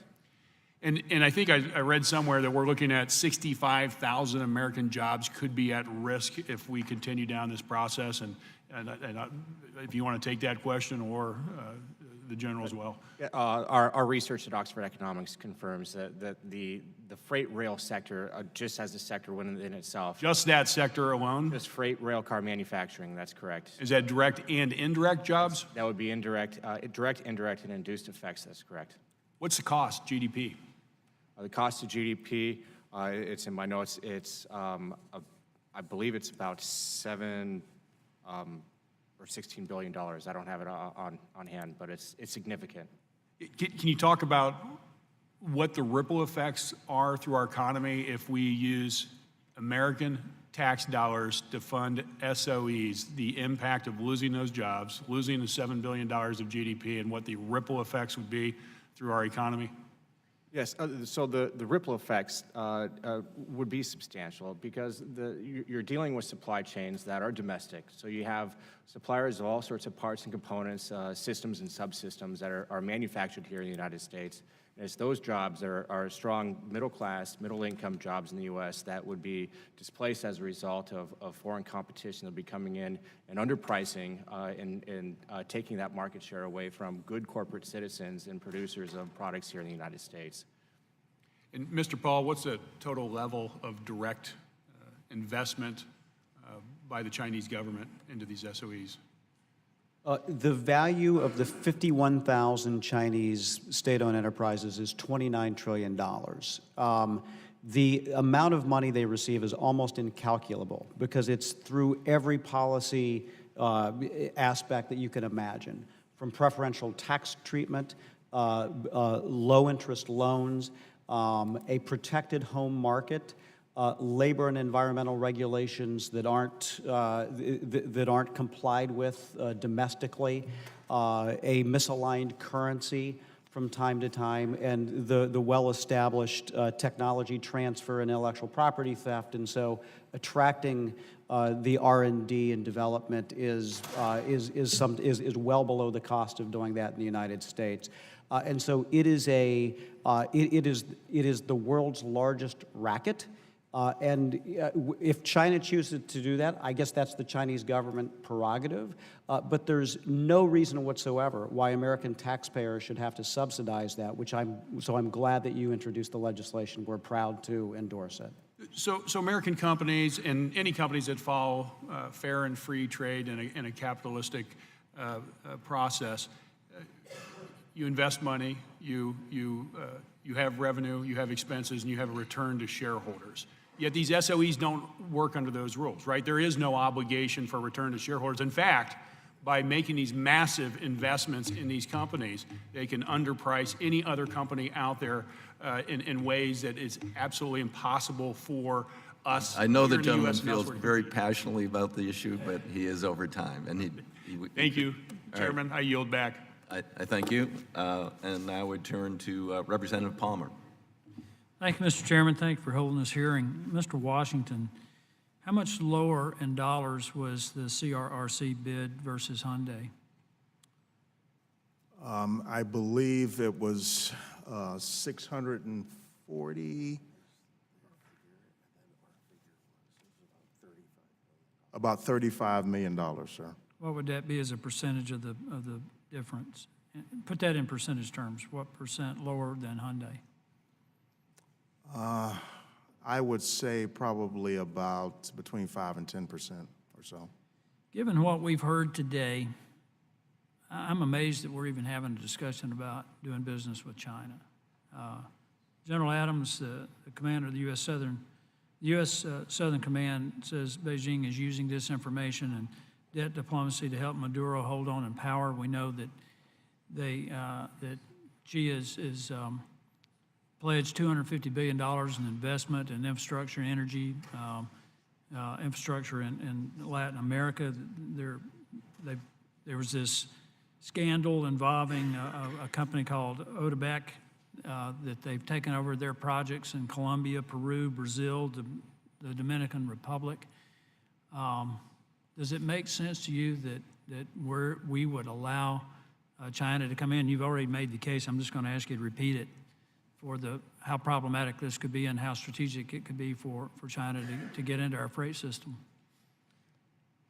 Sir, thank you for bringing up the foreign element of this and the influence element of this, because one of the ways that China does make its influence known in the world is they work in areas that need their technology, that need their financial support, and then they use that as leverage for all sorts of things. You know, I had part of my service was in Africa, and this was 15 years ago. There's 10,000 Chinese-owned companies doing business in Africa today, and they're in every sphere you can think of: infrastructure, energy, small and medium-sized businesses, telecom. They are assiduous about developing influence in the developing world. They know that the developing world wants their help, and they can provide it at cheap cost and develop as much money as they want. It's a very important point of leverage for them to have these friends and these influences in the developing world. Sir, if I may, the other part of that is what they do when they buy this influence is they develop the supply chain entirely in China. Right. The Chinese are masters of vertical integration. They want not just to sell their goods, they want to make the goods in China. And if they can sell to the developing world, they're not going to put the supply chain there. They're going to keep it back in China, which means that they grow their industry with R&D, intellectual capital, basic research, and once they've got the industry, they use that again for global domination. But they've got partners that are playing in this game with them as well, where they might not manufacture the steel pipe or what it is they're selling. They'll provide the material to do that in say, Thailand or someplace like that, and not have to pay any duties on it. So they have these are agreements that are undermining not only our interest, but the interest of other countries. I want to move to, you brought up the technology sphere, and Solifo, Mr. Solifo, my concern too is when we're talking about China's expertise in building these electric vehicles and others, how much of the technology that they're using is pirated from the United States? Great question, because I mean, if you look in totality, and I think it was Mr. Boss who brought up the question earlier about steel, the first big indictments were about 5 years ago, where you had 5 PLA, military officers, indicted by the U.S. government, and they were using state-owned enterprises to achieve industrial and economic espionage. When we start looking at autonomous vehicles, that is so critical to our society, to our country, and the great state of Alabama and elsewhere. So we need to get that right. I'd be willing to bet you, if you were to look in context, that it's not all originally made in China. Well, I go back to my opening comment about why we're even having a discussion about allowing China to play in our freight space, considering how we've, I think, been asleep at the wheel to a certain extent with them having control of the Panama Canal and other strategic footholds that they've established in Central and South America. Thank you for your indulgence, Mr. Chairman. I yield back. Gentleman for his questions, Representative Fletcher. Thank you, Mr. Chairman, and thank you, Ranking Member Graves, for holding this important hearing today. Thank you to all the witnesses for taking time to testify. It has been clear here from the testimony today that these state-owned enterprises, Chinese state-owned enterprises, have an unfair advantage in the bidding process for public rail projects, and that we have a real situation on our hands of addressing a number of potential impacts as they continue to be engaged in this market. Certainly, if they can corner the market and drive domestic companies out of the business, we may not see these savings in the long term that we're seeing now in some of this bidding. And beyond that, I think that there are a lot of national security and other concerns that your testimony has raised. And General Adams, I wanted to ask you specifically, in your written testimony, you explain that the contracts that the CRRC won for the U.S. metropolitan transit projects include the delivery of trains that contain Wi-Fi systems, automatic train controls, passenger counters, surveillance cameras, and other technologies that will be thoroughly integrated. In an era where Americans are increasingly concerned about privacy and data privacy and artificial intelligence, can you talk a little bit about how the Chinese government could use some of the advances in artificial intelligence and facial recognition to extract even more value out of its investment in the U.S. transit systems? Thank you very much. The point of having technology on our trains is ultimately efficiency and safety, which means that we welcome the inclusion of technology in our transit system trains, in our freight rail trains. We want more of it, not less. We're not Luddites. We like technology. China knows that too. And in fact, their technology is advanced. They're not as good as we are, but they're very good. And they know that they can answer our requests for proposal for building transit rail cars in particular, like WMATA is soliciting. They know they can satisfy that, and we want those requirements to be satisfied. But we don't want to, as I go back to, we don't want to enlarge our attack surface. And if we allow them to build the cars that have this advanced technology, we're exposing ourselves to the maximum amount of intrusion that they could ever, and they'll do whatever they can. They're very interested in tracking the movement of the cars. They're very interested in tracking the people that are on the cars. When it comes to transit rail, it's a clear problem for Washington, D.C., because we all ride the metro. But when you talk about the freight rail system, I think the problem gets even more intense because we're talking about tracking the movement of sensitive goods, hazardous waste, toxic chemicals, and so forth. We don't want to let China know where those cars are. If they go into a high-threat urban area, for example, the last thing we want is for China to manipulate the controls on the hatches, either give a false read or give a spoofing read so that we think the hatches are open or closed. They can do whatever they want if they have the control of the telematics on the rail cars. So to sum up, the exposure that we have to technology is something that we actually welcome. However, at the same time, we want to make sure that we don't want to have an attack surface that a potential adversary could exploit. And just as a follow-up, what kind of safeguards, if any, do we have now to prevent that information from being utilized? Or what do we have in place? We do have standards for cybersecurity. I think we need to strengthen them. And because so much, especially the transit cars, are property or bought by the local and the state governments, we need to help the state and local governments develop greater, tighter cybersecurity standards. So there's a lot of work to do on that. Certainly, the TIFSA bill is important because the best way to manage risk is to avoid it. We don't want to use federal dollars to purchase Chinese rail cars. Let's avoid the risk. Let's not let them do it. Thank you very much. I yield back my time. I thank the gentlelady. We now turn to Representative Ketko. Thank you, Mr. Chairman, and thank you all for being here. Unfortunately, this is a concern that's compounded by the cyber threat, and I'm well aware of that through my ranking member on the Homeland Security Cyber Committee. And it really is stunning to me that, number one, we are not good stewards of our cyber systems in the United States, and we don't always anticipate the vulnerabilities.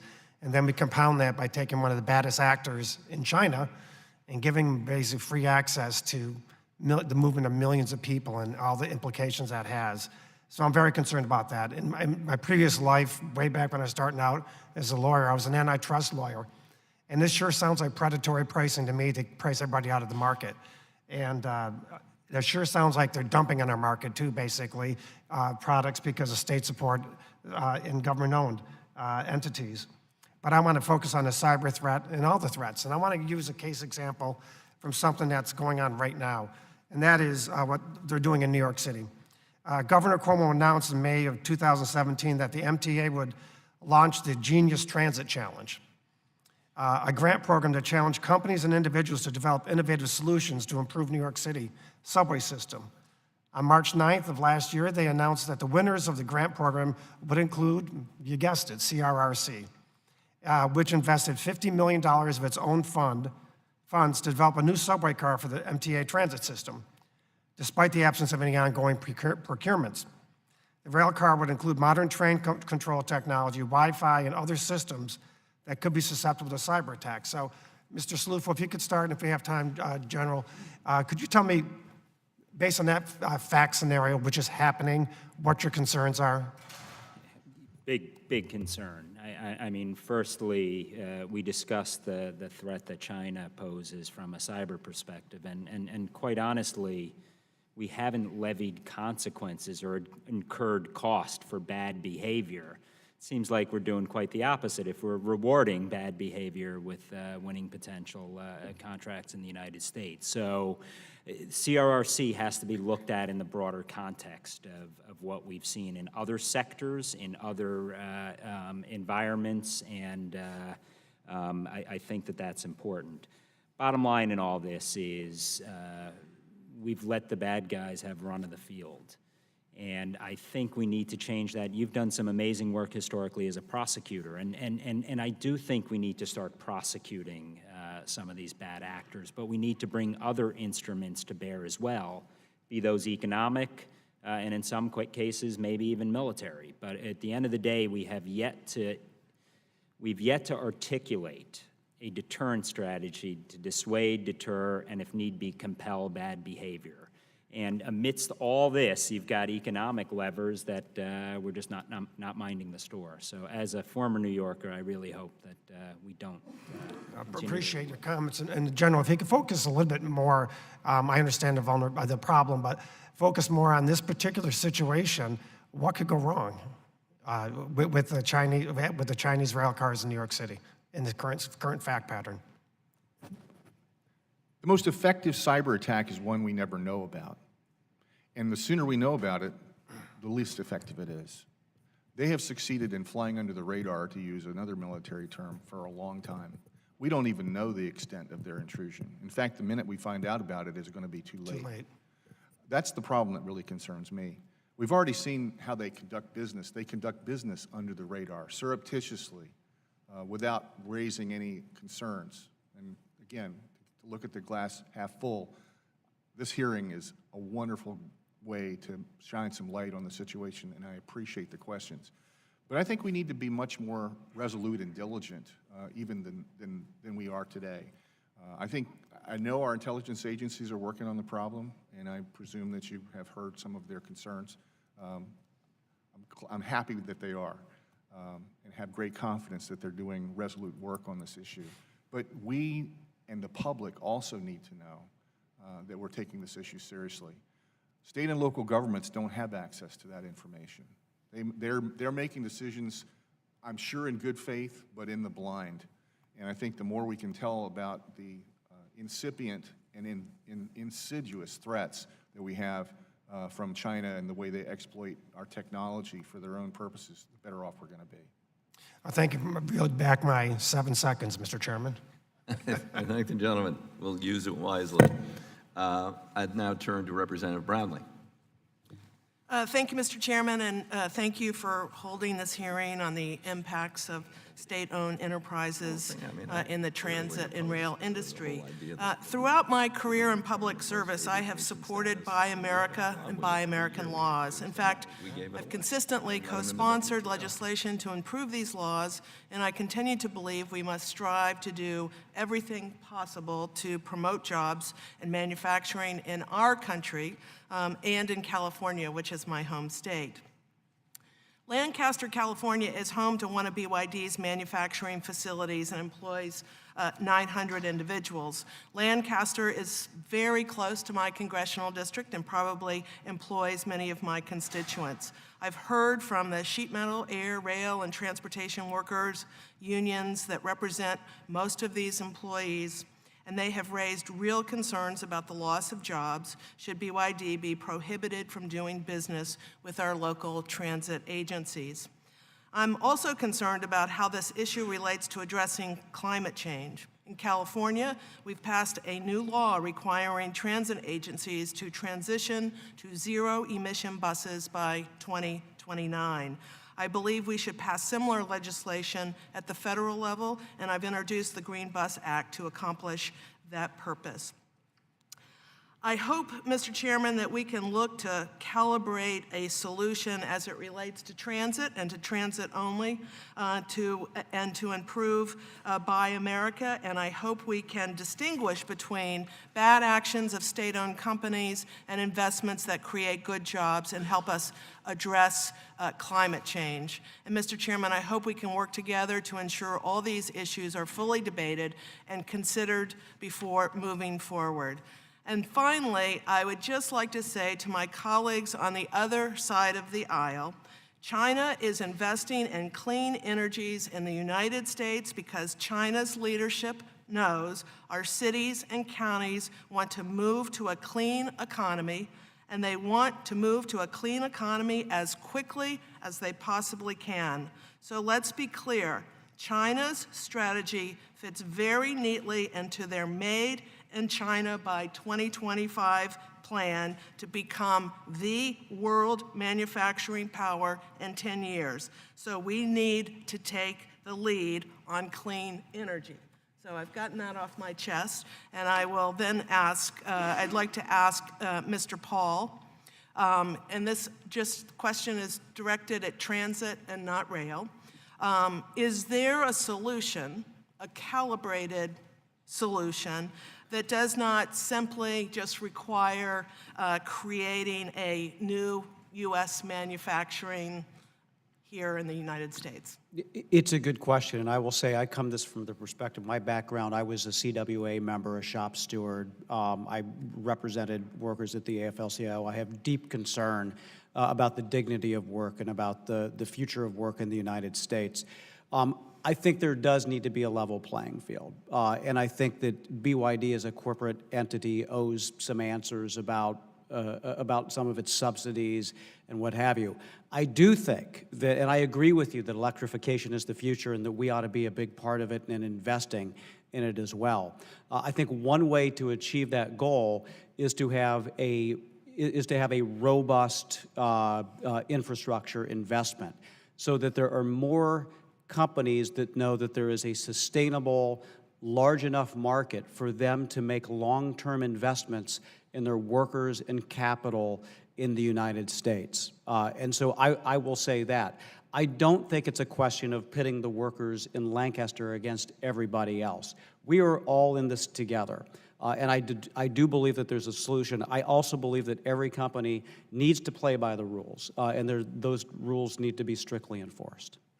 And do you believe in this notion of electrification being the future, and that it is, we're in a climate crisis, and the quicker we can get there, the better off I drive a union-made Chevrolet Volt. I'm part of that. I totally agree with you that electrification and other sorts of advanced energy forms, and there may be some transitions as well, but we have to get there as well. I completely agree with you.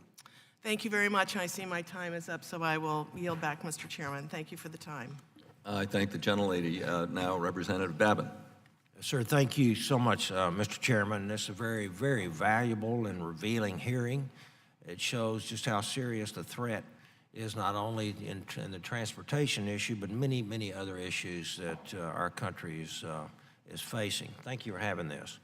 Mr. Salufo, I would like to ask you a question. I want to say thank you to all of you witnesses, valuable testimony. But Mr. Salufo, I appreciate what you said in your testimony, quote, "To undercut America's competitiveness is to damage the engine that powers our national security." Well said. To allow the Chinese to undermine our otherwise well-functioning free markets, undercut American competition, and jeopardize our national security is a travesty. And I've become aware recently of foreign state-owned enterprises attempting to enter into the U.S. market of passenger boarding bridges, and I personally have a number of cyber and data privacy concerns in response to some technologies that they're proposing, like facial recognition and others. So in light of that, should the same concerns that are being raised about Chinese-owned or subsidized freight and passenger rail companies also be raised in the context of other critical transportation infrastructure, including aviation infrastructure? Thank you, Mr. Congressman. Without a doubt, I think it's important to look at it across all modes of transportation and even beyond, because different modes of transportation are dependent upon critical infrastructures outside of that particular domain. Take PNT, GPS, some of the timing signaling. I think it's very important that you look at it beyond that. And one thing on the facial recognition piece that you raised, I mean, what didn't come up yet today was also they were the perpetrators behind one of the biggest hacks of all time, of OPM. Everyone with security clearances, match that up with fingerprints and then facial recognition, you got a pretty big privacy nightmare on our hands. Absolutely. All right, well, thank you so much. And Mr. Galloway, as you know, China's Made in China 2025 initiative targets 10 major industries for global domination, covering a range of critical industries such as rail equipment, aerospace, maritime equipment, and many others. China's plan involves far-reaching state support for these industries, offering government subsidies, below-market financing, and a range of other tools to advance China's state-owned entities at the expense of domestic companies right here in the United States. In your opinion, what long-term solutions should the United States implement to respond to China's anti-competitive behavior? I think the challenge is the long-term solutions really reside in getting the state-owned enterprises to conform to good corporate behavior and to level the playing field here in the U.S. I think from a policy perspective, it presents a unique challenge because convincing a government to stop funding and supporting their entities is something that goes against what their objectives are here in the U.S. and globally. There are certain tools I think that you have as a congressional body in terms of helping to mitigate some of that, either through certain protectionist measurements, shoring up things like Buy America, or using other types of tactics to target specific areas that are specifically susceptible to anti-competitive and disruptive behavior here in the U.S. But I think a lot of encouragement for direct investment in building out supply chains and curbing the types of subsidies and other concessionary financing and activities that the state-owned enterprises are actually doing here and globally is really the next step. I think that's well said. And do you agree with some of the initiatives that the administration is currently in their negotiations with China to try to mitigate some of these problems that you just said? I do agree with some of them. I think the issue is to holding firm and keeping a close eye and focus on ensuring that the provisions that are attached to those types of engagements and those types of policies are enforced and they're well designed in order to protect and preserve the sanctity of the supply chain systems and the competitiveness within our own domestic economy. Absolutely, and I'm running out of time. I could ask a lot more questions, but I'll yield back. What is it, 11 seconds? I thank the gentleman. We will spend it wisely. Representative Payne. Thank you, Mr. Chairman, and thank the ranking member for having this hearing today. Mr. Salufo, as you may be aware, New Jersey is the home. My district has been described as the two most dangerous miles in America because of the chemical installations, seaport, airport, rail, and interstate all come together in a 2-mile radius. What do you see as a potential cyber threats to the area because of rail cars manufactured by state-owned enterprises, and what can be done to ensure its safety? Thank you, Congressman. That's an excellent question. And when I highlighted the national critical functions earlier, these are 55 designated issues that if denigrated could have a debilitating effect on our national security, economy, and the like. And industrial control systems, whether from the chemical side or from other sectors, share common vulnerabilities, and that's something that we would call a single point failure. So I do think that what we need to start doing is racking and stacking, because we can't get our arms around everything all the time. And the last thing we want is to spread the peanut butter approach where everything's even. We've got to get the most important issues addressed first, and I would put chemical and I would put obviously transportation on that list, along with a handful of other financial services, defense industrial base, telecommunications, water, and the like. So I do think that is an important set of issues, and from a rail, from a movement, absolutely that's something you should be concerned about. Mr. Galloway, the U.S. is in a dire need, obviously, of robust investment in our aging transportation infrastructure. If this investment goes to rail cars manufactured by state-owned enterprises, would that impact the effectiveness of the investment, and how so? If I'm hearing your question correctly, if it's going into freight rail car manufacturing that would be completed by state-owned enterprises, the disruption would be significant. Earlier in my testimony, and what we have actually researched at Oxford Economics, even $1 billion in freight rail car manufacturing that would go to a state-owned enterprise. And keep in mind, $1 billion is only a fraction of the size of the industry. You're looking at a potential loss of 5,000 U.S. jobs, good-paying U.S. jobs, as well as $1.3 billion in U.S. GDP. Because that value ripples through the economy, because those supply chains are here, and you're keeping a lot of that economic value retained here in the U.S., that's going to dry up. That's going to go overseas. And would those figures and statistics and jobs continue at that level too? If the investment would continue at that level, yes, it would. And you can look at this as an additive effect. It would double if it goes from $1 billion to $2 billion. It would triple from going from $1 billion to $3 billion. And these are annualized figures. So as that investment would continue, that same disruption and that loss would continue. Thank you. And Mr. Chairman, I'm going to yield back 1 minute and 15 seconds. Thank you. I appreciate that. Representative LaMalfa. I appreciate it, Mr. Chairman. Thank you, witnesses. It's been a full-length hearing here with many members. I'll narrow my questions down a little bit here to issues of security. Mr. Salufo, bottom line on the amount of data that a Chinese company can be collecting on our transit systems there, that's fully expected to be sent back to mainland China and used in their intel systems, right? And we fully expect that that's going to be.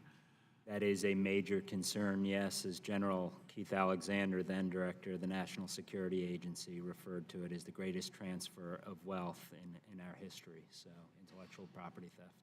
There's no reason to believe that won't happen.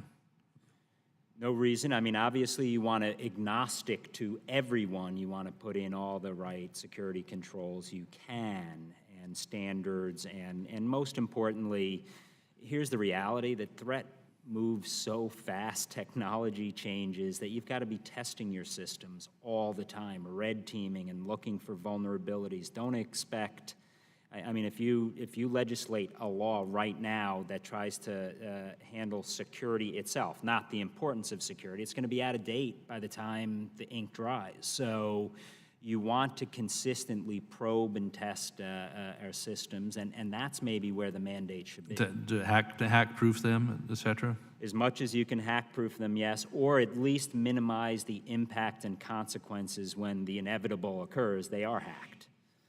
But if we're bringing them in to be the manufacturers and installers That's of a these big problem, systems, yes. then they have free access, they don't have to hack. That's right? the And concern. And there's then no way and we they can have ensure that. owners. Yeah. Right, okay. Thank you. Mr. Paul, when we're talking about, rail cars, for example, or any product built in China that, or ostensibly start to be built in China and only assembled here, let's talk about rail cars, and I'll also throw this to Mr. Washington as well.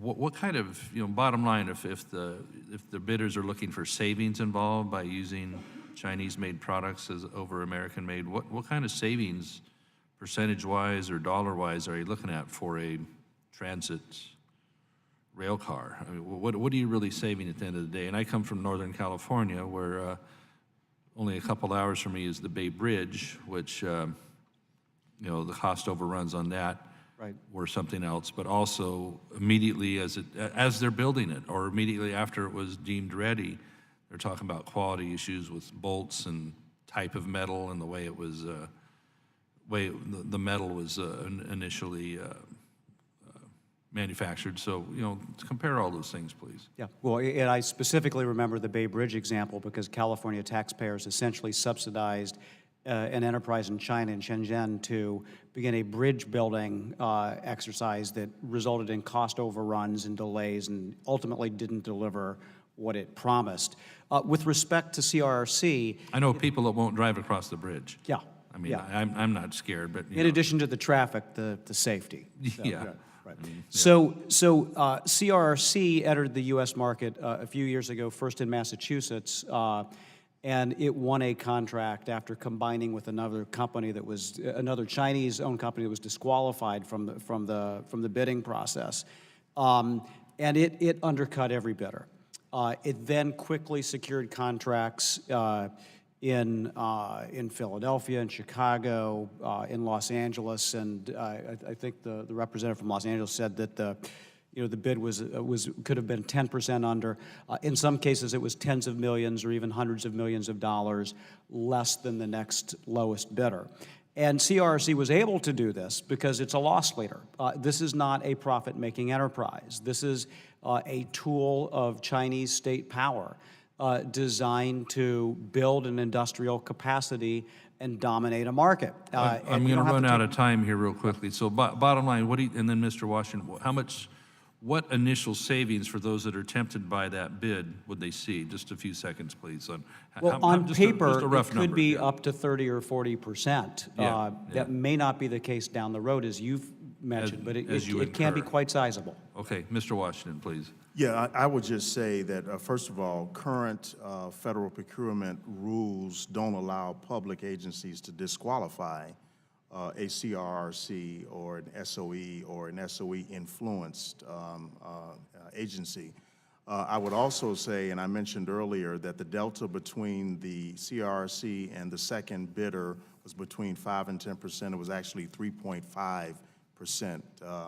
But I think in our case, that savings or that delta was not very big. Not what? Not very large, 3.5%. Okay. Very, very little. Okay, Mr. Chairman, thank you.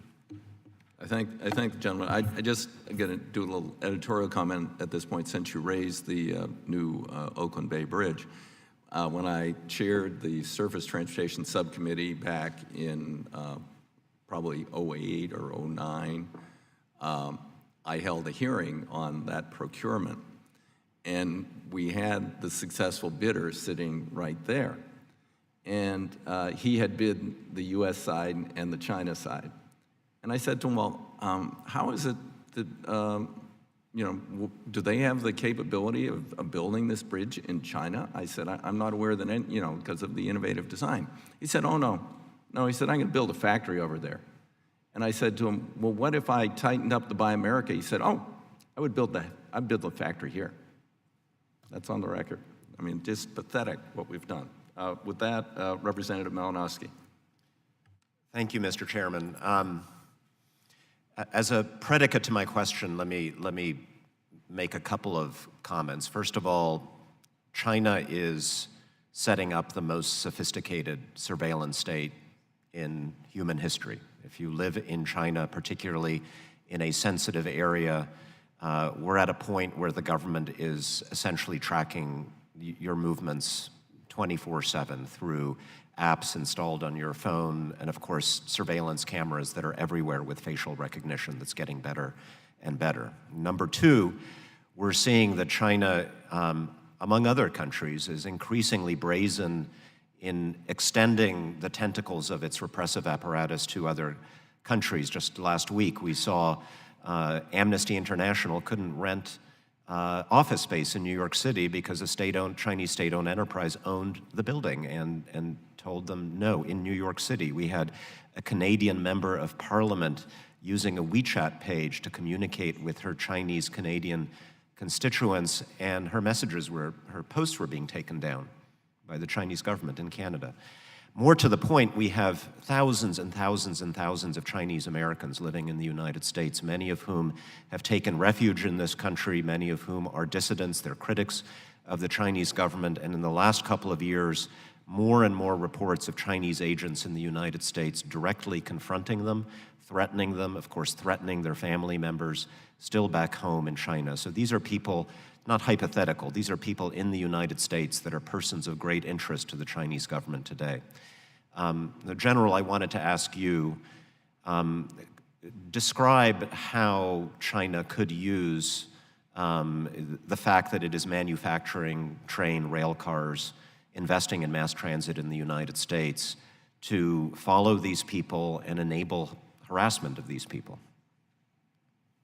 I'm sure that it is the case that one of the most interesting demographics in the United States for Chinese intelligence is Chinese expats, American citizens whose families come from China, Americans who have emigrated from China and are now contributing to our economy, contributing to our society, welcome American citizens. I'm sure that that's one of their targets. And they would have an interest in tracking them increasingly in real time to the extent that they can. And of course, Wi-Fi signals, intercepting communications, and so forth. It's like putting an antenna for their intelligence collection systems in every major city in the country, assuming that this dynamic continues. But they've already got those antennae in some of the largest cities in our country, and I'm sure they'll use it for that. If I may, strategically, one of the hardest things to do, you have to know the capabilities of the adversary. The hardest thing to do is to find the intentions of the adversary. For us, as well as our adversaries, we look at each other all the time. China is developing the capability in bounds to collect against us, to collect against whatever targets they want. Giving them attack services of our transit rail cars is a gift to them. The same thing with freight rail. Much more strategic, much more logistically challenging for us because, again, it's our strategic asset. But we need to understand that what they really want to know is our intents. And if the more detailed, the more fidelity they have, let's say on the Chinese-American demographic, let's say on our demographic right here in this room, the more detail they have on who we are and what our intents are, the more full their intel picture of the United States is going to be. Well, they solve that problem. Yeah, that's the national security risk, and what I'm suggesting is that there's a very real personal danger to people living in the United States who are American citizens who have ties to China. And this, of course, could perhaps extend to other dictatorships. China is the head of a club of autocrats and could share this intelligence with the Egyptians, the Pakistanis, others who may have similar interests. The ultimate question for me then is, what are the safeguards, if any? Are there technical safeguards short of simply not allowing Chinese investment in these sectors that would enable us, setting aside the economic questions that you all raised, but looking strictly at the national security and privacy concerns, are there technical safeguards that could be applied to the importation of rail cars, buses, automobiles, which we haven't mentioned, but of course could pose similar concerns? Or is the only safeguard simply not accepting the investment? If we want to avoid the risk, then we need to not accept the investment. If we want to manage the risk, then there are some things we can do short of prohibiting it. We have techniques that we can use to mitigate cybersecurity vulnerabilities, but we're going to have to manage it no matter what, whether it's completely cutting it off or using the technical measures that we have to detect transmission of signals, for example. But again, the best way to manage risk is to avoid it. Congressman, can I add one very quick point to this? Very, very quick. And I've got a flight to catch, so I do so at my own peril here. But the reality is agnostic to the perpetrator, we have a responsibility to do more from a cybersecurity standpoint, because that attack surface is growing exponentially, whether it's China-driven or anything else. So I would argue that there are a lot of steps that can and should be taken. I just don't want that heavy regulatory hammer alone to be driving all that. We need to test their vulnerabilities and test systems within systems.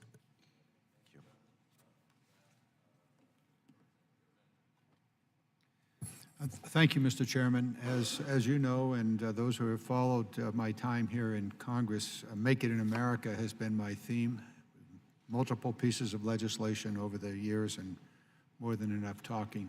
Well, maybe not enough talking. We've been somewhat successful. We've increased the Buy American percentage for the highway transit to, I think, it would be 70%. Tried to cut back on some of the loopholes that are there. We have a piece of legislation before us today, Mr. Rota's legislation, that goes directly to the heart of unfair competition. The Chinese state enterprises has been discussed repeatedly by members as well as our witnesses, make it very, very clear that competing with the state-owned enterprises in China is not a market-based system. It has nothing to do with that. And as long as that system of state-owned enterprises exists, we need laws here in the United States that said, no, you cannot enter the American market. Now, much of the discussion that the President's engaged in with tariffs misses this key point. And frankly, he'd be better off dealing with it directly as the legislation, Mr. Ruta's legislation, does. I do have a couple of things that I want to bring out. We do have laws. We have the Clayton and the Sherman Antitrust Act. There is a right of private lawsuits that could and should be brought by those that have been harmed by the unfair predatory pricing. I would suggest that there is a triple penalty. So if you find that it's cost you $1, the penalty can be $3. I ought to take a look at that. Secondly, this is a question for Mr. Washington. I think you dealt with this at least in part, and I want to come back to it. Do the federal transit procurement rules allow an agency such as yours to reject a bid due to cybersecurity concerns, say by the Chinese state-controlled company like CRRC? They do not. Currently, the federal procurement rules don't allow public agencies to disqualify in this case, a CRC or a BYD. To my knowledge, only Congress can do that. And I would excuse me, please complete. And I would just also add one thing. Transit agencies need guidance in this area because the increased need for rail cars in many of the areas around the country as referendums are being approved is upon us. I appreciate that, and it sounds like there ought to be a law. And in fact, there is a law that at least goes part way towards dealing with this, and that's Mr. Ruta's law that says that if the cybersecurity concerns cannot be addressed, then that particular company or that particular bid must be rejected. And so it does go directly to that, and I draw that to the attention of those of us who will be voting on this eventually. And I'm proud to be an original co-sponsor of that legislation. My final point really deals with another piece of legislation that we're dealing with, and that is to extend the Buy America requirements to the entire infrastructure package that may eventually emerge from this committee. And so it's everything from pipes to pumps and broadband and other activities that hopefully will be part of a very rich and successful piece of legislation. Apparently, the president is going to suggest how we might pay for it. That would be helpful. But along the way, that bill has been will be introduced by Senator Baldwin over in the Senate side, and I'll be introducing it here on this side in the next few days. Draw the attention of the committee and anybody that's interested in extending the Buy American to all money that the federal government would be spending on infrastructure writ large. A most unusual event. I'm yielding back time. I thank the gentleman. I just take the opportunity on his time to say, you know, I'm determined to, you know, I got us to move to 70% American content, but I was not successful in getting amendments to how you classify components, subcomponents, systems, et cetera, very complicated, but clearly the loophole that BYD is using in this case to get to the value that theoretically they are eligible. So I really thank the gentleman for his initiative, and there's some very specific places where we need to apply that. So that I'd turn to the gentleman, Mr. Johnson. Thank you, Mr. Chairman. Mr. Paul, your testimony and several others who've submitted testimony today expressed clear concern that the CRCC is intentionally seeking to dominate our nation's transit rail sector. With the completion of several U.S. public transit projects already, CRRC has postured itself to be a dominant competitor in our transit and rail car manufacturing industry. Do you anticipate that CRRC will make a gradual impact on our rail sector, or can we expect a more dramatic and swifter impact? Mr. Johnson, it's a terrific question. It's already altered the landscape. There is no question about that. And it's winning approximately 3 out of every 4 transit awards. Atlanta is actually an exception to that, but they're making substantial progress again by offering prices that are essentially loss leading. The ultimate result of all of this is going to be reduced competition. That is, its competitors, the incumbent firms like Hyundai, Kawasaki, Alstom, the others will exit the market if they are not winning awards. And so there's a combination of tools that are available, I think, to both make the experience better for local transit agencies and for taxpayers as well. One of those is obviously to create a level playing field for the bidding. The incumbent companies are simply not competing against another company in CRC. They're competing against a country.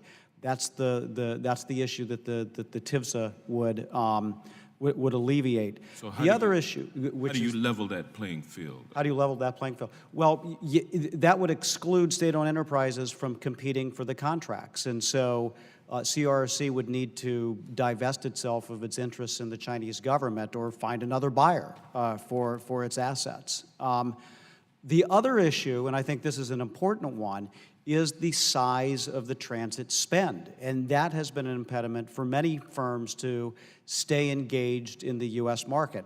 And so I'm hoping, as part of this infrastructure conversation that the Congress is having with the White House, that there will be a robust, sustained commitment to building out transit and rail infrastructure in the United States that's going to send a signal to these firms that it can stay in these markets, invest in these workers, invest in capital, and I think that's the ultimate outcome that we'd like to see. Thank you, Mr. Salufo.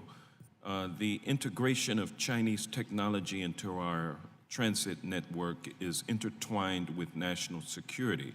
With the implementation of GPS, safety features, Wi-Fi systems, and numerous other nuanced technologies, China gains considerable access to gather intelligence. Do you believe that this requires hypervigilance from our intelligence community? And I'd like for you to answer also, General Adams. Congressman Johnson, without a doubt. And the good news is if you look at the number of industrial and economic espionage cases, and if you look at it, the cyber espionage cases in particular, they're heavily focused on the People's Republic of China and their intentions, because that's where a lot of the activity is. They're by no means the only player we have to worry about, or actor we have to worry about. But the good news is awareness is high. The bad news is awareness is high because there's a whole lot of activity going on. General Adams. Yes, sir. We do need to be hypervigilant. And as I said before, by the time we detect a threat from cybersecurity, it's already too late. The Chinese are not interested in telegraphing their intent. Good for us, they actually have. We know they want to conquer the global freight rail market, and it's good to see this level of interest from Congress because it supports our intelligence community's hyper interest in this dynamic as well. So thank you. Thank you. I want to thank all of the witnesses for their testimony, and also want to thank Chairman DeFazio for holding this very important hearing today on how we can protect our nation's rail infrastructure. And with that, I yield back. I thank gentleman, Representative Miller. Thank you, Chairman DeFazio and Ranking Member Graves. And thank all of you all for being here today. Salufo, if you need to get a plane, go. They don't hold planes for me. They're not going to hold it for you. Maximus Alpha. Thank you. Be safe. It is of the utmost importance that we continue to focus on stabilizing our domestic industries by preventing unfair business practices.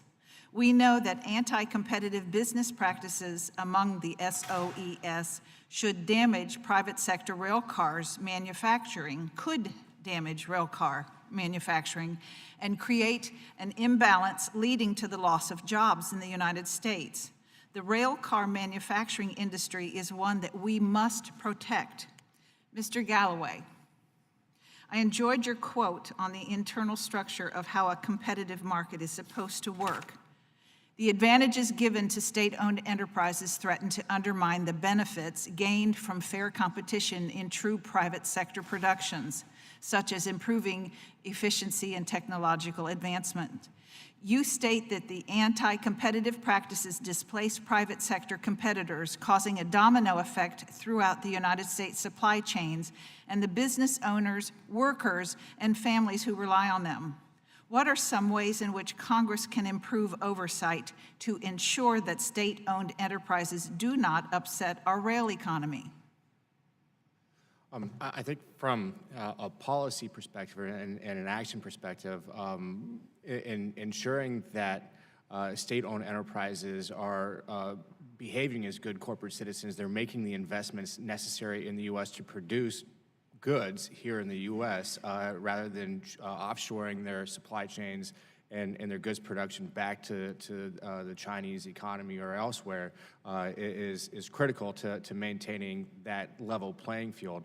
Unfortunately, under the current structure of SOEs, that's very unlikely to occur. And not being a policymaker, I'm uncertain on what the best path forward would be to ensure that if CRRC is going to operate here in the U.S. and is going to provide rail cars, that they're doing it above board and they're doing it as a good corporate citizen, short of preventing them from actually operating here in the U.S. to begin with.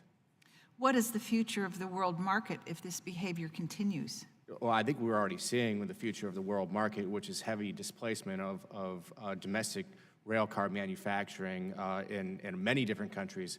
I cited earlier the Australian example where the freight rail car manufacturing sector has been completely decimated, and the last remaining producer moved their operations to China in order to compete with Chinese firms, with CRRC.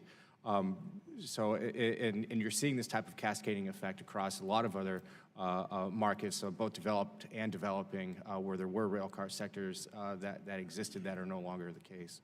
Thank you. Mr. Washington, what are the top issues that you are dealing with as a transit agency with foreign companies that bid and operate here?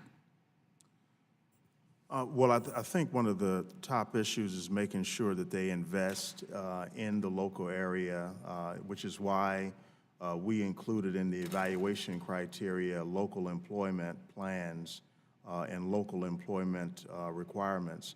I think the other big thing is suppliers as well. Having suppliers near or in close proximity, in this case to final assembly plants, is very, very important as well. I see those as some of the top challenges.